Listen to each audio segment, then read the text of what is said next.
Je suis très content et privilégié Nina furaha sana hapa na heshima de saisir encore l'opportunité d'être ici ce soir. ya kupata wadhifa huu wa kuwa hapa jioni ya leo tena. Écoutez, dans le livre d'Ecclésiaste qu'on vient de lire, Sikia katika kitabu cha ambao tumetoka kusoma, la Bible dit que Dieu fait toutes choses bonnes à son temps. Biblia inasema kwamba Mungu hufanya kila jambo jema kwa majira yake. Et même il a mis dans le cœur de l'homme Na hata aliweka katika moyo wa mwanadamu la pensée de l'éternité. mawazo ya umilele. La pensée de l'éternité. Mawazo ya umilele. Or, nous tous, nous savons ce qu'est l'éternité. Na sote tunajua umilele maana yake nini. Elle est lieu sans fin. Ni mahali ambapo hapana kikomo. Un lieu qui ne connaît ni début ni la fin. Mahali ambapo hapana mwanzo wala mwisho. Un lieu éternel.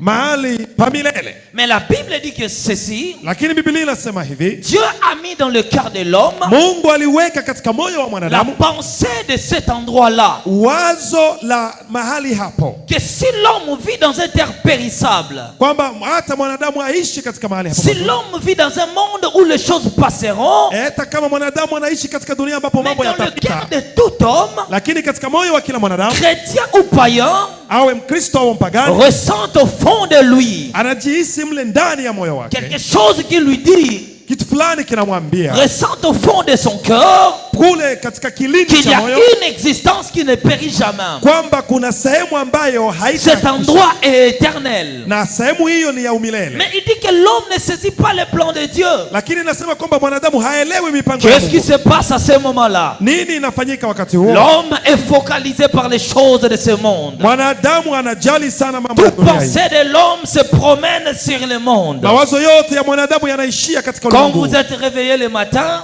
Mlipoamka asubuhi ya leo, vous avez mangé, mlikula vous avez pensé comment il faut avoir de l'argent. na mliwaza kupata pesa jinsi gani? Quels sont les gens que vous devez rendre visite? Wangapi watu ambao mtawaona? Qui sont les gens que vous devez contacter? Watu ambao mtaongea nao? Et quels sont les messages qu'on vous a écrits sur votre téléphone? Na mnajua hata ujumbe waliowatumia kwenye Là, simu toute zenu? la focalité de l'homme est basée sur le monde. Mawazo ya mwanadamu haswa Mais au yanalenga mambo fond ya de nos dunia. cœurs, il y a quelque chose. Lakini katika kilindi cha mioyo yetu kuna kitu Quelque fulani. chose qu'on ressent en nous-mêmes. Kitu fulani ambacho tunajihisi mle ndani. Le cœur est le centre de toute réalité. Moyo wa mwanadamu ndipo kunalala En kweli lui, zote. il n'y a pas de fausseté. Na mle hamna siri. Le cœur te dit ceci. Moyo unakwambia Même si tu es créé par un corps, hata kama uko katika dunia même hii, si depuis que tu es né, tu connais que ton père et ta mère, hata kama tangu uzaliwa unajua tu mais baba il y yako a mama yako, un endroit qui t'appelle. lakini kuna mahali ambapo Ce panakuita. lieu-là, il n'y aura ni ton père, Hapo mahali hata kuwepo il n'y baba aura yako, ni ta mère, hata kuweko mama yako, tu seras toi-même. utakuwa peke yako. Mais qui t'accompagnera dans ce lieu? Lakini nani atakuwa na wewe sehemu hiyo? Écoutez, l'éternité Sikiliza, est umilele comme un voyage que l'homme fait. ni kama vile safari ya mwanadamu Écoutez, peke yake. pour venir ici à Tanzanie, Sikiliza, kwa kuja hapa Tanzania j'avais besoin d'un passeport. nilikuwa na lazima ya kupata Je passport. suis arrivé à l'immigration, Nikafika kwenye ofisi ya j'ai uhamiaji, acheté mon visa. nikanunua visa, J'ai dit, je vais sortir à voie légale. nikasema lazima nitembee katika njia J'achète halali. mon visa et je sors. Nikanunua visa na Il y nikaingia. avait un passeport et un visa. Palikuweko passport Il y baadaye avait visa. un passeport et un visa. Kulikuwa passport na baadaye visa. C'est pourquoi je te dis ceci. Ndio maana nakwambia hivi. Dieu voyait la perdition de l'humanité. Bwana aliona shida ambayo Dieu dunia itapata. voyait la destruction de ce monde. Bwana aliona gisi ulimwengu Il nous a envoyé un passeport. akatutumia passport. C'était lui-même dans le corps humain. Na hiyo passport alikuwa yeye Le Mungu nom mwenyewe était katika mwili wa Jésus-Christ. mwanadamu. Akiitwa jina la Il Yesu était le Kristo. salut pour ce monde péri. Yeye alikuwa wokovu kwa ajili ya dunia Il hii. a accepté de prendre ta place. Alikubali kuchukua nafasi yako. Le Christ est venu sur la terre. Kristo alikuja duniani Trouver un peuple qui allait dans la perdition. ili kuokoa taifa ambalo Il a lingeangamia. accepté de payer le prix. Alikubali kulipa kulipa deni. Il a accepté de payer le prix. Alikubali kulipa bei. Même là où toi tu n'as pas cru, Hata pale ambapo wewe il hauamini, a accepté de payer le prix. alikubali kulipa deni. Mais il fit simplement un passeport. Lakini yeye kama Mais il passport, fallait maintenant annexer par un visa. lakini sasa inabidi kuongeza visa kwa Tu hiyo ne passport. sortiras pas de ton pays Yaani atakutosha katika nchi si tu yako n'as pas un passeport et un visa. ikiwa una passport na visa. Il a compris que le visa était son sang. Alielewa kwamba visa ni damu ya Et Yesu la Kristo. Bible me dit ceci: Na Biblia inasema à cause de ces maîtrisures, kwa kupigwa kwake moi et toi nous sommes guéris. sisi tumeweza À kupona cause du sang versé. kwa ajili ya damu yake Le iliyomiminika. sang versé sans mélange. Ile damu ambayo haina Ce mchanganyiko. sang-là, aucune religion du monde, Ile damu haiko damu ya dini aucune yoyote. religion du monde ne peut vous donner le salut. Hakuna dini yoyote yaweza kupa C'est wokovu celui qui croit en Jésus-Christ. isipokuwa tu aliamini katika Yesu Kristo. Aucune religion, je l'ai dit haut et Lakini fort, hakuna dini ingine ne yoyote peut amener un homme au salut. ambayo inaweza kukuletea wokovu C'est la croix, isipokuwa msalaba, l'œuvre accomplie par le Christ. kazi iliyotendewa na Il Kristo. était le prix majeur pour notre salut. Yeye ndiye aliyekuwa bei ya wokovu wetu. L'accepter, c'est de vivre éternellement. Kukubali huyu Yesu ni kuishi Tu milele. laisseras ton père et ta mère sur la terre. Utaacha baba yako mama yako hapa Tu duniani. laisseras ta femme et tes enfants. Utaacha mke wako na watoto hapa. Tu iras toi-même Utaenda au mwenyewe rendez-vous de l'éternité. utakapoitwa katika umilele. Accepte Jésus. Kubali Yesu, Accepte Jésus. kubali Yesu Et tu vivras éternellement. na utaishi maisha ya umilele. Et voilà l'homme que je vais vous présenter ce Na soir. huyo ndiye mtu ambaye nataka niwaongelee Cet jioni ya leo. homme-là mérite des acclamations. Huyo mwanaume anastahili kupigiwa shangwe Quand na il fait son vigelegele entrée. kwa sababu yeye anastahili. Cet homme-là, c'est Jésus. Huyo mwanaume ni Yesu Qui est ton roi? ambaye ni mfalme Qui wako, est ton roi? ambaye ni mfalme Si wako. Jésus est ton roi, Kama Yesu ni tu mfalme peux wako, acclamer, piga s'élever. Tu vigelegele. peux même t'élever, sauter. Unaweza hata kusimama Dis, na Jésus est kuruka mon roi. useme Yesu ni mfalme Jésus wangu. est mon roi. Yesu ni mfalme Jésus est wangu. mon roi. Yesu ni Il mfalme est le wangu. roi des rois. Yeye ni mfalme Il wa est le wafalme. comparable. Yeye alinganishwi. Ce Dieu est immesurable. Yeye ni On Mungu, ne peut pas la comparer. hawezi linganishwa na Il est chochote. le même hier. Yeye ni yeye yule jana L'homme leo. qui a accompli toute la Bible. Ni yeye ndiye anayejali Tous Biblia les yote. prophètes ont parlé de Jésus. Manabii wote waliongea De juu ya Genèse Yesu. à l'Apocalypse. Mwanzo mpaka Ufunuo, La Bible parle de cet homme. Biblia inaongea juu ya mwanaume Écoutez, huyo. Dieu n'est pas un nom. Sikiliza, Mungu sio Le Fils mwanadamu. n'est pas un nom. Yeye sio Le mwanadamu. Saint-Esprit n'est pas un nom. Na Roho Mtakatifu sio Dieu le mwanadamu. Père. Mungu Baba, Dieu le Fils. Mungu Mwana, Dieu le Saint-Esprit. Mungu Mtakatifu. C'était le Seigneur Jésus-Christ. ndiye Bwana Yesu C'était Kristo. lui-même. Ni Yesu Kristo, L'homme des actions concrètes. mwanaume mwenye nguvu, L'homme des actions concrètes. mwanaume anayetenda mambo L'ami de yanayoonekana. tout le temps. Biblia inamsema L'ami de tout le temps. yeye ni rafiki wa wakati wote. C'est par ce maître sûr Ni kwa kupigwa kwake que nous sommes guéris. na sisi tumepona. Waouh! Wow, Waouh! wow. Est-ce qu'il y a quelqu'un ici Je, hapa kuna qui mtu peut dire Jésus est merveilleux? ambaye anaweza akasema Yesu ni mwema? J'attends le son de quelqu'un. Nasikia mtu anasema, Je n'ai pas écouté cela. sisikii mkisema vizuri. Je vais écouter quelqu'un ici à l'église. Nataka mtu fulani hapa Dire kanisani Jésus est merveilleux. aseme Yesu ni mwema. Jésus est merveilleux. Yesu ni mwema. Jésus est merveilleux. Yesu ni mwema. Donne-moi une bonne amen. Sema hata amina kubwa. Donne-moi une bonne amen. Sema amina kubwa. Ton amen là ne me plaît pas. Hiyo amina yako haijanifurahisha Ton vizuri. amen là ne m'encourage Hiyo pas. amina yako haijanifurahisha. Ton amen là ne me plaît Hiyo pas. amina yako hainifurahishi. Ton amen là ne m'encourage Hiyo pas. amina yako hainipe nguvu. Ton amen là m'empêche d'avancer. Hiyo amina yako haistahili Yesu. Je vais écouter une très bonne amen. Nataka nisikie amina nzuri. Je vais écouter une très bonne amen. Nataka nisikie amina Même nzuri. ceux qui sont dehors, Hata walio puissent nje. écouter ton amen. Nataka nisikie Même amina ceux qui zenu. sont dans la chaussée là-bas, Hata walio kule puissent mbali. écouter ton amen. Sema amina. Même les démons de ta famille Hata mapepo ya puissent jamaa écouter yako. ton amen. Isikie amina yako.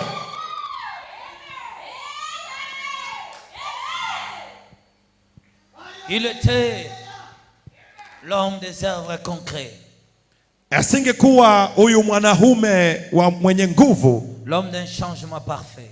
huyu mwanaume ambaye habadiliki, Alors écoutez, aujourd'hui, je vais continuer mon expérience. Usingebadilika wewe. Basi sikilizeni, leo nataka niendelee na niliyoyaona. Hier, je vous ai parlé comment le Seigneur m'a rencontré. Jana niliwazungumzia jinsi gani Bwana alinikuta. En résumé, je vous ai dit que je suis un grand sapeur. Kifupi niliwaambia kwamba mimi nilikuwa mtu wa mavazi, yani sapeur. Et j'étais tellement façonné par les choses de ce monde. Na nilikuwa kabisa nimeingia katika mambo ya ulimwengu. Je vous ai dit que je faisais partie de cette société des hommes élégants et des ambianceurs. Niliwaambia kwamba nilikuwa miongoni mwa hicho chama cha wanaume wanaojidai na wanaovaa vizuri. J'étais connu dans tous les bars de mon pays. Mimi nilikuwa najulikana katika baa zote za pale kwetu. Et c'était là la vie qu'on croyait. Na hayo ndio maisha niliyokuwa nimejiingiza. Après, je vous ai dit que la première apparition de Jésus était à Leini, là où j'étais assis à la Belle Étoile. Na nikawaambia kwamba Yesu alinitukia mara ya kwanza mahali nilikuwa nakaa chini hivi angani. Et comment je vis cet homme dans l'espace revêtu de robes blanches. Na jinsi gani nilimuona huyo mwanaume angani akivaa kanzu nyeupe. Et qui me regarde me dit, toi, tu es chrétien. Na alinitazama akasema, wewe ni Mkristo. Après cela, baada ya hile, je vous ai encore parlé niliwaeleza kwamba de ma vie chrétienne, comment j'ai développé. Maisha yangu ya Kikristo yakaanza kujikuza. Et j'allais tellement de progrès en progrès. Nikaanza kabisa kusonga mbele hatua kwa hatua. Mais après cela, lakini baada ya hayo, je vous ai rencontré hier. Niliwaeleza hapo jana que comme le Seigneur m'est apparu dans ce bar à 22h30, cela était devenu ma coutume même pour mes prières. Niliwaambia kwamba kwa jinsi Mungu tana katika baa ile saa 4 dakika 30 za usiku, kwa hiyo nikawa na tabia ya kuomba kila ifikapo saa 4 na dakika 30 za en usiku. souvenance de la tangibilité de notre rencontre avec Dieu. Na hiyo ilikuwa kwa sababu ya kumbukumbu ya mkutano wangu wa kwanza na Mungu. Alors à ce moment-là, basi kwa wakati ule, je vous ai dit que je me suis prosterné pour la prière. Niliwaambia nilipiga magoti juu ya kuomba. J'étais alors dans ma chambre. Nilikuwa katika chumba changu. Dont la dame là que je vous avais rencontré, il nous avait accordé. Chumba ambacho tulipewa na yule mama ambaye niliwaeleza habari zake. Et je vous ai dit que lorsque je ressentis luire la lumière au sein de l'auditoire. Na niliwaeleza kwamba niliposikia ule mwangaza mzito ulipoingia katika kile chumba. Et je vous ai dit hier, lorsque j'ai ouvert les yeux, je suis tombé en extase. Na macho moja kwa moja nikaanguka chini. Alors je vous ai dit que je voyais mon corps couché en même au sol et un autre était debout. Baadaye nikawaambia kwamba nikaona mwili wangu unalala chini na mimi niko wima. Et ce qui était debout c'était moi et ce qui dormait aussi était toujours. Kwa hiyo aliyekuwa wima alikuwa mimi na mwili uliokuwa umelala chini ulikuwa mwili wangu. Écoutez, c'était en réalité mon esprit qui était hors de mon corps. Sikiliza, kifupi ukweli ni kwamba mwili wangu ulikuwa umetenganishwa na roho yangu. Alors je vous ai relaté aussi, lorsque je réveillais tout le monde dans la maison, personne ne m'attendait. Na niliwaambia jinsi nilijaribu kuamsha kila mtu nyumbani, hakuna aliyenisikia. C'est alors troublé de cet événement, je suis sorti. Basi nikiwa nimechanganikiwa na jambo hilo, nikatoka nje. Je suis allé dans les complexes et jusqu'à aller dans les ruelles. Nikaenda katika barabara, nikaenda huko. Et je vous ai dit, lorsque j'avais rencontré le petit enfant, na niliwaeleza nilipokutana na ule mtoto mdogo, qui m'expliquait l'état de sa mort alors que croyant étant toujours en vie. Ambaye alikuwa ananieleza jinsi gani alivyofariki akiamini kwamba bado yuko mzima. Et après avoir rencontré cet enfant, aujourd'hui je vais continuer. Na baada ya kukutana na huyo mtoto sasa leo mtaanzia hapa na kwenda mbele. Retenez bien là mon corps était toujours couché à la maison. Mwili wangu hivyo unabaki unalala kule kwenye chumba. Mais mon esprit était hors de moi. Lakini roho yangu ilikuwa nje na mwili wangu. Et je ne savais pas ce qui s'est passé. Na mimi sikuwa najua kabisa nini kinaendelea. Mais je cherchais quand même quelqu'un. Lakini nilikuwa angalau natafuta mtu qui pouvait comprendre la réalité dont j'étais victime. Ambaye angeelewa mambo nilikuwa napitia. Alors bien aimé, je courais dans la rue. Sasa ndugu, nilikuwa nikitembea barabarani sous le vagabondage de cet événement. Huku nikidhurura nikichanganikiwa na jambo hilo. J'ai rencontré des âmes en errance. Nilikutana na nafsi nyingi zinazurura. Des âmes qui erraient de tous les sens. Nafsi zinazurura huku na kule. et qui cherchaient de l'aide, na ambazo zilikuwa zinatafuta qui msaada, demandaient, ambazo zilikuwa qui zinasema, imploraient leurs bien-aimés. ambazo zilikuwa zinalia ndugu zao, Pourquoi ils ont enterré leur corps? na hizo nafsi zilikuwa zinalia, kwa nini Ils walizika Mungu croyaient wangu? encore être en vie, Hizo nafsi ziliamini kwamba bado ziko, mais eux-mêmes ne comprenaient pas ce qui était passé. lakini hata wenyewe walikuwa hawaelewi kipi Pourquoi kilitokea. ils étaient victimes Kwa nini walipata shida de hiyo? l'enterrement de leur corps? Kwa miili yao kuzikwa mapema. Alors bien aimé, lorsque j'attendais ces mots parler, Sasa niliposikia wakiongea hivyo hao watu, j'avais compris que j'étais dans un pays de morts. kwa hiyo nilielewa kwamba niko katika nchi ya wafu. J'étais sous les chocs. Kwa hiyo nikapata J'ai shida, continué ma route. lakini hata hivyo niliendelea na barabara. Bien aimé, pendant que j'étais dans mon errance, Basi nilipokuwa naendelea, je voyais aussi des maisons. nilikuwa pia naona manyumba. Je voyais beaucoup de maisons quand je partais. Nilikuwa naona nyumba nyingi nilivyokuwa naendelea. Je voyais des maisons qui étaient couvertes de feu.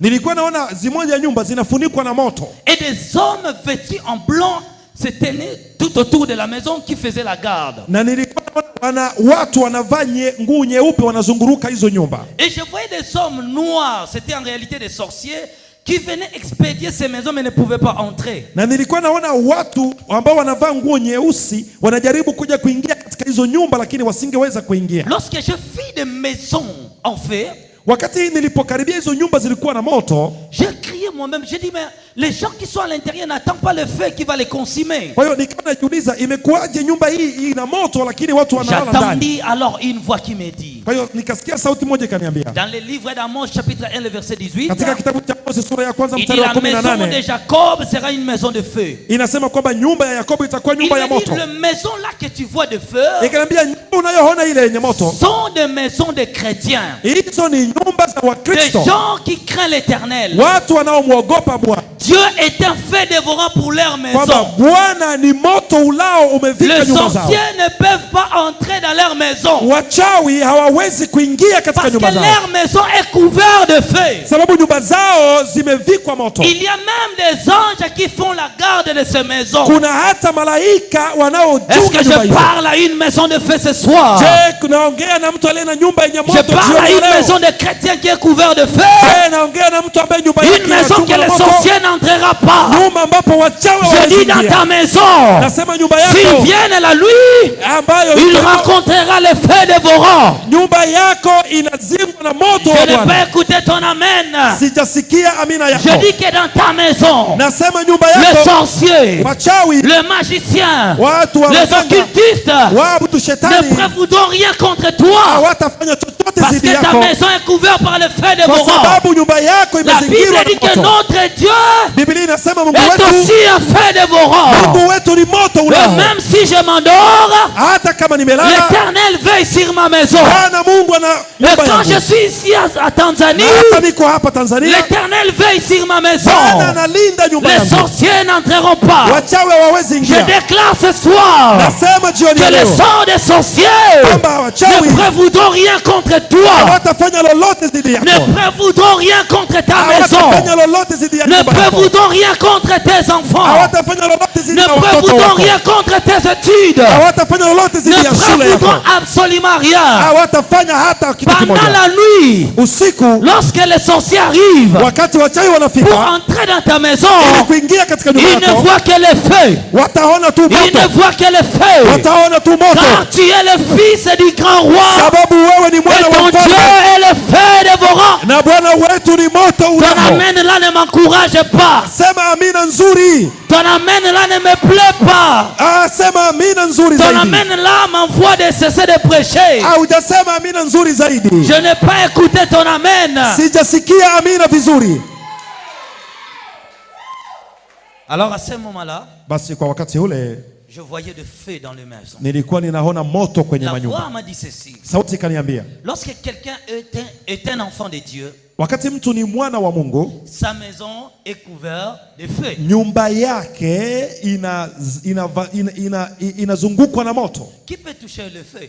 Nani anaweza kugusa moto? Est-ce que tu comprends que tu es intouchable? Je, unaelewa kwamba hakuna mtu anaweza kukugusa? Les gens ici ne comprennent pas. Oh, watu hawa Est-ce hawaelewi que tu haraka. comprends que toi tu es intouchable? Je, unajua kama hakuna awezaye kukugusa wewe? Est-ce que tu comprends que toi tu es intouchable? Je, unaelewa hakuna awezaye kukugusa? Alors à ce moment-là, je voyais le feu. Basi nilikuwa ninaona moto. On me dit, les maisons des chrétiens, c'est comme ça. Wakaniambia nyumba za Wakristo wote ziko hivyo. Et même les anges veillent sur leur maison. Na hata malaika wanapiga kambi katika nyumba zao. Ils sont au service des chrétiens. Hao malaika wanafanyia Wakristo Ils kazi. contrôlent parfaitement leur maison. Na hao malaika wanalinda nyumba zao kila siku. Alors je passais ces maisons-là. Basi nikapita zile nyumba. Je trouvais encore une autre maison. Nikakuta nyumba nyingine.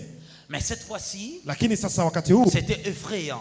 ilikuwa jambo la La kuogopesha. maison n'avait pas de porte ni de fenêtre. Hiyo nyumba haikuwa na milango wala na dirisha. Et qu'est-ce qui s'est passé? Na nini ilipitika? La maison n'avait pas de toit. Hiyo nyumba haikuwa hata na Mais je juu, voyais- ilikuwa hata na roof. De sorte de sorciers de Léviathan venir entrer dans cette maison. Na Donc des niliona- litans, des petits démons de litans entrèrent dans cette maison. Na niliona mapepo aina mbalimbali, mapepo ya kidogo Ils yanakuja allaient yanaingia. envoûter les gens qui dormaient à l'intérieur. Yanaingia ndani ya hiyo nyumba na kwenda kushawishi watu waliokuwa wamelala. J'attendis la voix qui me dit ceci. Nikasikia sauti ikaniambia hivi, Lorsque dans une maison, wakati ndani ya nyumba fulani, il y a des discussions entre l'homme et la femme, wakati mwanamume na mwanamke kila siku wanagombana, ça ouvre spirituellement les portes de votre maison. katika ulimwengu wa kiroho hilo jambo linafungua Et milango donne yao ya kiroho accès aux démons. na inapatia mapepo La ruhusa ya Bible dit ne kuingia. donnez pas accès au diable. Biblia inasema usimpe shetani ruhusa ya kuingia Pour que le kwako, diable puisse entrer chez toi, il faut que tu donnes toi-même l'accès. ili kwamba shetani apate fursa ya kuingia katika maisha yako, lazima mwenyewe umfungulie mlango. Lorsqu'il y a des conflits dans la maison, Wakati kuna mambo mabaya ndani ya nyumba yenu, lorsque l'homme travaille, sa femme ne connaît pas son salaire. wakati mwanaume ni mfanyakazi ila mme wake hajue mshahara, Lorsque la femme a de l'argent, son mari ne connaît pas. wakati mwanamke ana pesa lakini mme wake hajui, Lorsqu'il n'y a pas de vérité dans cette foyer, wakati hakuna ukweli katika ndoa hiyo, lorsque ce couple vit dans les mensonges, wakati hiyo ndoa inaishi katika uongo, lorsque les parents ne respectent, lorsque les enfants ne respectent pas leurs parents, wakati watoto hawaheshimu wazazi wao, votre maison est exposée. nyumba yako maana yake iko wazi Le diable entrera facilement. na shetani ataingia kiurahisi. Pourquoi? Parce qu'il y a des disputes, des conflits, des querelles et des Kwa rancœurs nini? Kwa dans votre sababu maison. kuna magomvi, kuna vurugo, kuna mizozo katika nyumba yako. C'est pourquoi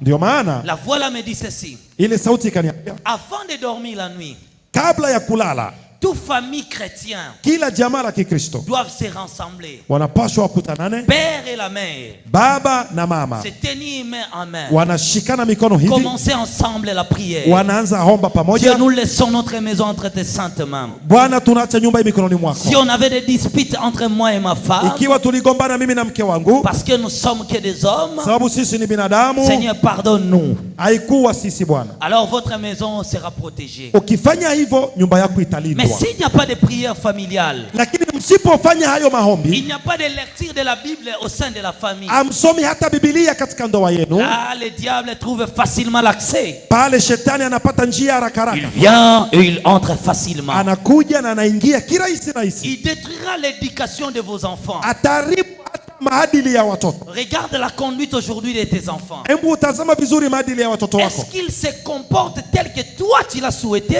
Je, maadili yao ni mema kama unavyotaka wewe, ou ils se comportent d'une manière que toi-même tu ne comprends pas? au tabia zao ni tofauti ya jinsi La unavyotaka wao? faiblesse est venue de la maison. Hiyo inamaanisha udhaifu uko katika ndoa yenu. L'efficacité des prières en famille Ikiwa mnaomba vizuri katika jamaa, empêche les accès du diable dans votre maison. hayo maombi yana uwezo wa kuzuia shetani asiingie katika jamaa. L'efficacité de la prière dans l'ensemble. Uzito wa maombi katika Mais kanisa, regarde comme vous dormez chez vous. lakini angalia watu kama nyinyi Toi mnalala. tu entres à ton temps, le mari à son heure, les enfants à leur heure. Baba anaingia muda wake, mama naye muda wake, watoto nao wanaingia kulala muda wao. Lorsqu'une maison est soudée, Wakati nyumba au ndoa inaungana pamoja, les membres sont protégés. na hata wale walio katika ndoa hiyo, Lorsque la maison n'est pas soudée, wakati baba na mama hawako pamoja, alors le diable trouve la facilité. shetani anapata njia ya kuingia, Il fragilise votre foyer. ataingia na ataharibu ndoa, Il détruit votre communion. ataharibu ushirika wenu, Et vous avez des problèmes et des problèmes. na hapo mtakuwa na shida juu ya shida. Le problème des envoûtements, des sorcelleries, ainsi de suite. Wachawi wataingia na watawasumbua. Toutes ces choses proviennent de la fragilité d'un foyer. Hayo mambo yote yanatokana na udhaifu Parce wa qu'ils ont ndoa. détruit les colonnes qui fait la force. Sababu huo ndio mti wa ugongo unayofanya La nguvu. communion familiale. Hiyo ndio inaharibu ule umoja na Les ushirika wa prières kijamaa. d'ensemble et les études bibliques. Wakati amuombi pamoja na amsome Biblia pamoja, hayo yatawatukia. Alors je voyais ces maisons, les sorciers entraient facilement. Kwa hiyo katika hizo nyumba niliona wachawi wanaingia kiurahisi. Écoutez, l'homme a des portes dans sa vie. Sikiliza, mwanadamu ana milango katika maisha La yake. maison est une grande porte d'une personne.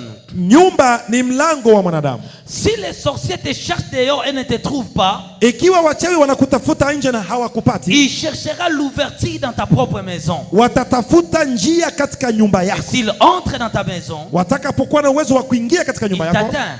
basi watakupata. La faiblesse de tout homme, c'est sa maison. Sasa udhaifu wa kila mtu Parce que unapatikana dans katika notre nyumba maison, yake. on mange. Sababu ni hapo tunapata Dans chakula. notre maison, on reste nu. Katika nyumba yetu mtu anabaki uchi. Notre faiblesse se manifeste dans nos maisons. Kwa hiyo madhaifu yetu yote yako katika C'est nyumba zetu. pourquoi le diable cherche l'entrée chez toi. Ndio maana ibilisi anatafuta jinsi ya kuingia katika nyumba Lorsqu'il yako. entre dans la maison, il t'atteint. Anapoingia katika nyumba yako basi anakupata. Alors bien aimé, on continue le voyage. Sasa ndugu yangu, tukaendelea na Je safari, continuais plutôt à courir. tukaendelea hivyo kukimbia. Et quand je courais, je rencontrais toujours des âmes qui pleuraient. Pourquoi vous m'avez enterré? Je n'ai pas de place pour aller. Na nilipokuwa nikikimbia nilikutana na nafsi nyingi zinalia, zinasema kwa nini mlinizika? Sina mahali pa kwenda. Alors bien aimé, moi aussi je courais. Je Na- cherchais de l'aide. na- Je na- courais, na je mimi pia- regardais par-ci par-là. Nikawa nakimbia mbio, nakimbia huku na kule.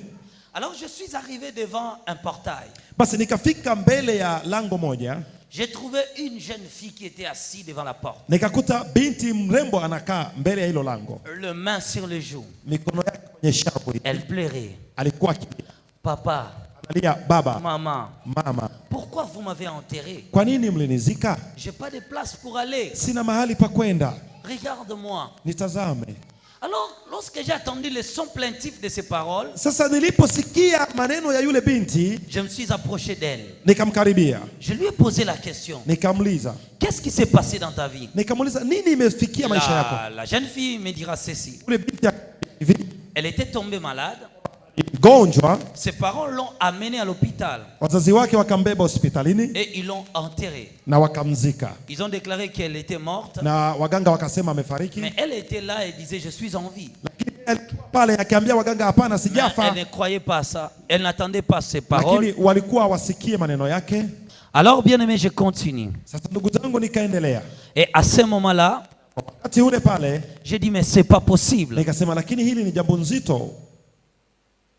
Femme, arrangez votre vêtement. Quand vous Mama, tétez votre enfant, il faut tengeneza vizuri nguo essayer de yako. vous couvrir. Kama unanyonyesha mtoto unafunika vizuri ziwa isionekane onekane. Dans les témoignages, je parlerai de ces choses. Katika ushuhuda tutaongea kuhusu hilo jambo. Tes seins, c'est tes parties intimes. Ça ne doit pas être exposé à l'église. Bwana aliniambia kwamba ziwa la mwanamke ni sehemu yake ya siri ya mwili wake, pashi kuwekwa hovyo kanisani. Voilà, je continue. Sawa, wacha niendelee. Alors, lorsque je vis cet événement, Sasa nilipoona jambo hilo, frayé par l'affaire, nikawa na hoga mwingi, j'ai dit non, je dois rentrer chez nous.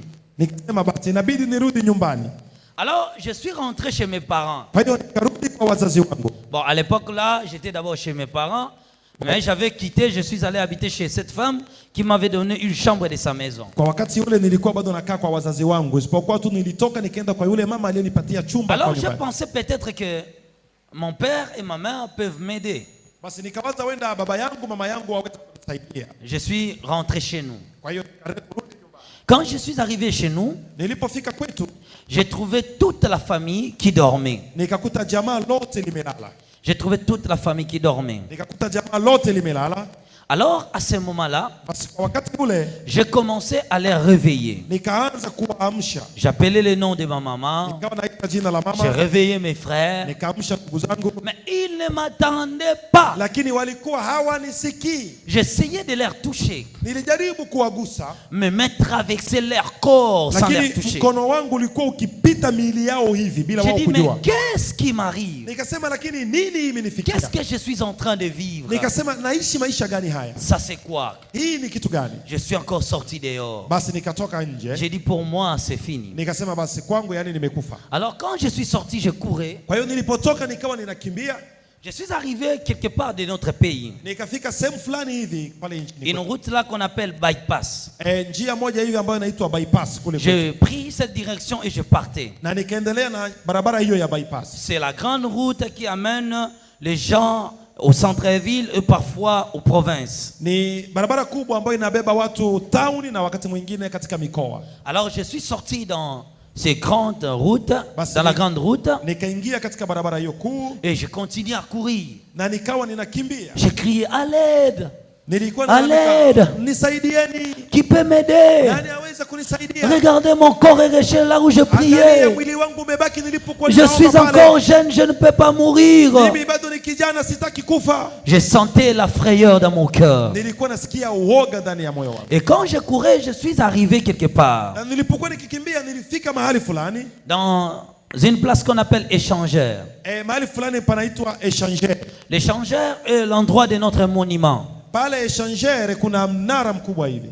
Alors quand je suis arrivé là, Sasa nilipofika pale, il y a une petite chemin qui est derrière, kuna kanjia kadogo hivi pale nyuma, dont le véhicule aussi passe. ambapo hata magari pia yanapita pale. J'ai emprunté cette direction. Nikaingia katika barabara. Et quand j'ai emprunté cette direction, Na nilipoingia katika ile barabara, j'ai rencontré un fameux musicien congolais qui Nika- chantait de la musique gospel qui est décédé. nikakutana na mwanamuziki wa zamani mkongomani aliyekuwa anaimba kwaya ambaye alikuwa ameshafariki. Ce musicien avait chanté des chansons comme Téléphone. Huyo mwanamuziki aliimba wimbo kama Telefone. Alors lorsque je venais dans ce chemin, lui aussi venait à ma rencontre. Kwa hiyo nilipokuwa napita katika ile barabara, yeye pia alikuwa anakuja kama kuja kunilaki. Il était à moitié habillé, Alikuwa amevaa nusu uchi, torse nu kifua wazi et pieds nus. na miguu peku. Il courait Na alikuwa et anakimbia il venait à ma rencontre. na alikuwa anakuja kama Et kuja moi aussi kunilaki. j'allais à sa Na rencontre. mimi pia nikawa ninaenda kumlaki. Mais lorsque je le vis, je l'ai reconnu. Lakini nilipomuona nikamtambua. Mais j'étais conscient que cet homme est déjà décédé. Na nilikuwa kabisa nikajua huyu alishafariki.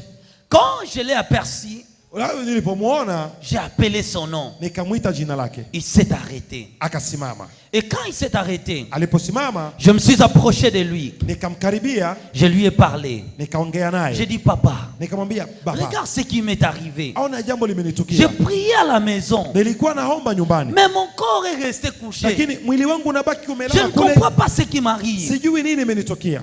Et lui me regarda. Akanitazama, Il baissa sa tête. akaniambia kichwa, Il me dit ceci. akaniambia hivi, Je me suis moqué de Dieu. kwamba nilichekelea Mungu Je sana. courais derrière les femmes. Nilikuwa natembea na wanawake. Je courais derrière l'argent. Nilikuwa natamani sana Je fedha. courais derrière la richesse de ce monde. Nilikuwa napenda sana utajiri wa dunia Mais hii. toute la gloire que j'ai eue dans ce monde, Lakini utukufu wote niliopata me duniani, voici aujourd'hui erré. nione leo mimi huyu hapa, Je suis dans l'errance plutôt. niko katika hali mbaya, Je n'ai plus de place pour aller. sina nafasi ya kwenda. Écoutez bien aimé, Sikiliza ndugu, il fut un fameux musicien. huyo alikuwa mwanamuziki Il avait mkubwa, beaucoup d'argent. alipata pesa nyingi, Il avait beaucoup de propriétés. alikuwa na vitu vingi, Mais le jour de sa mort, lakini siku ya kifo tout est resté. yote yalibaki, Tout est resté. yote yalibaki, Tout est resté. yote yalibaki. Il était seul, Alikuwa amebaki peke yake. honteux, Oh, à jambo la cause de aibu. ses actions. Aibu jinsi gani alifanya mambo Ézéchiel mazito, lakini chapitre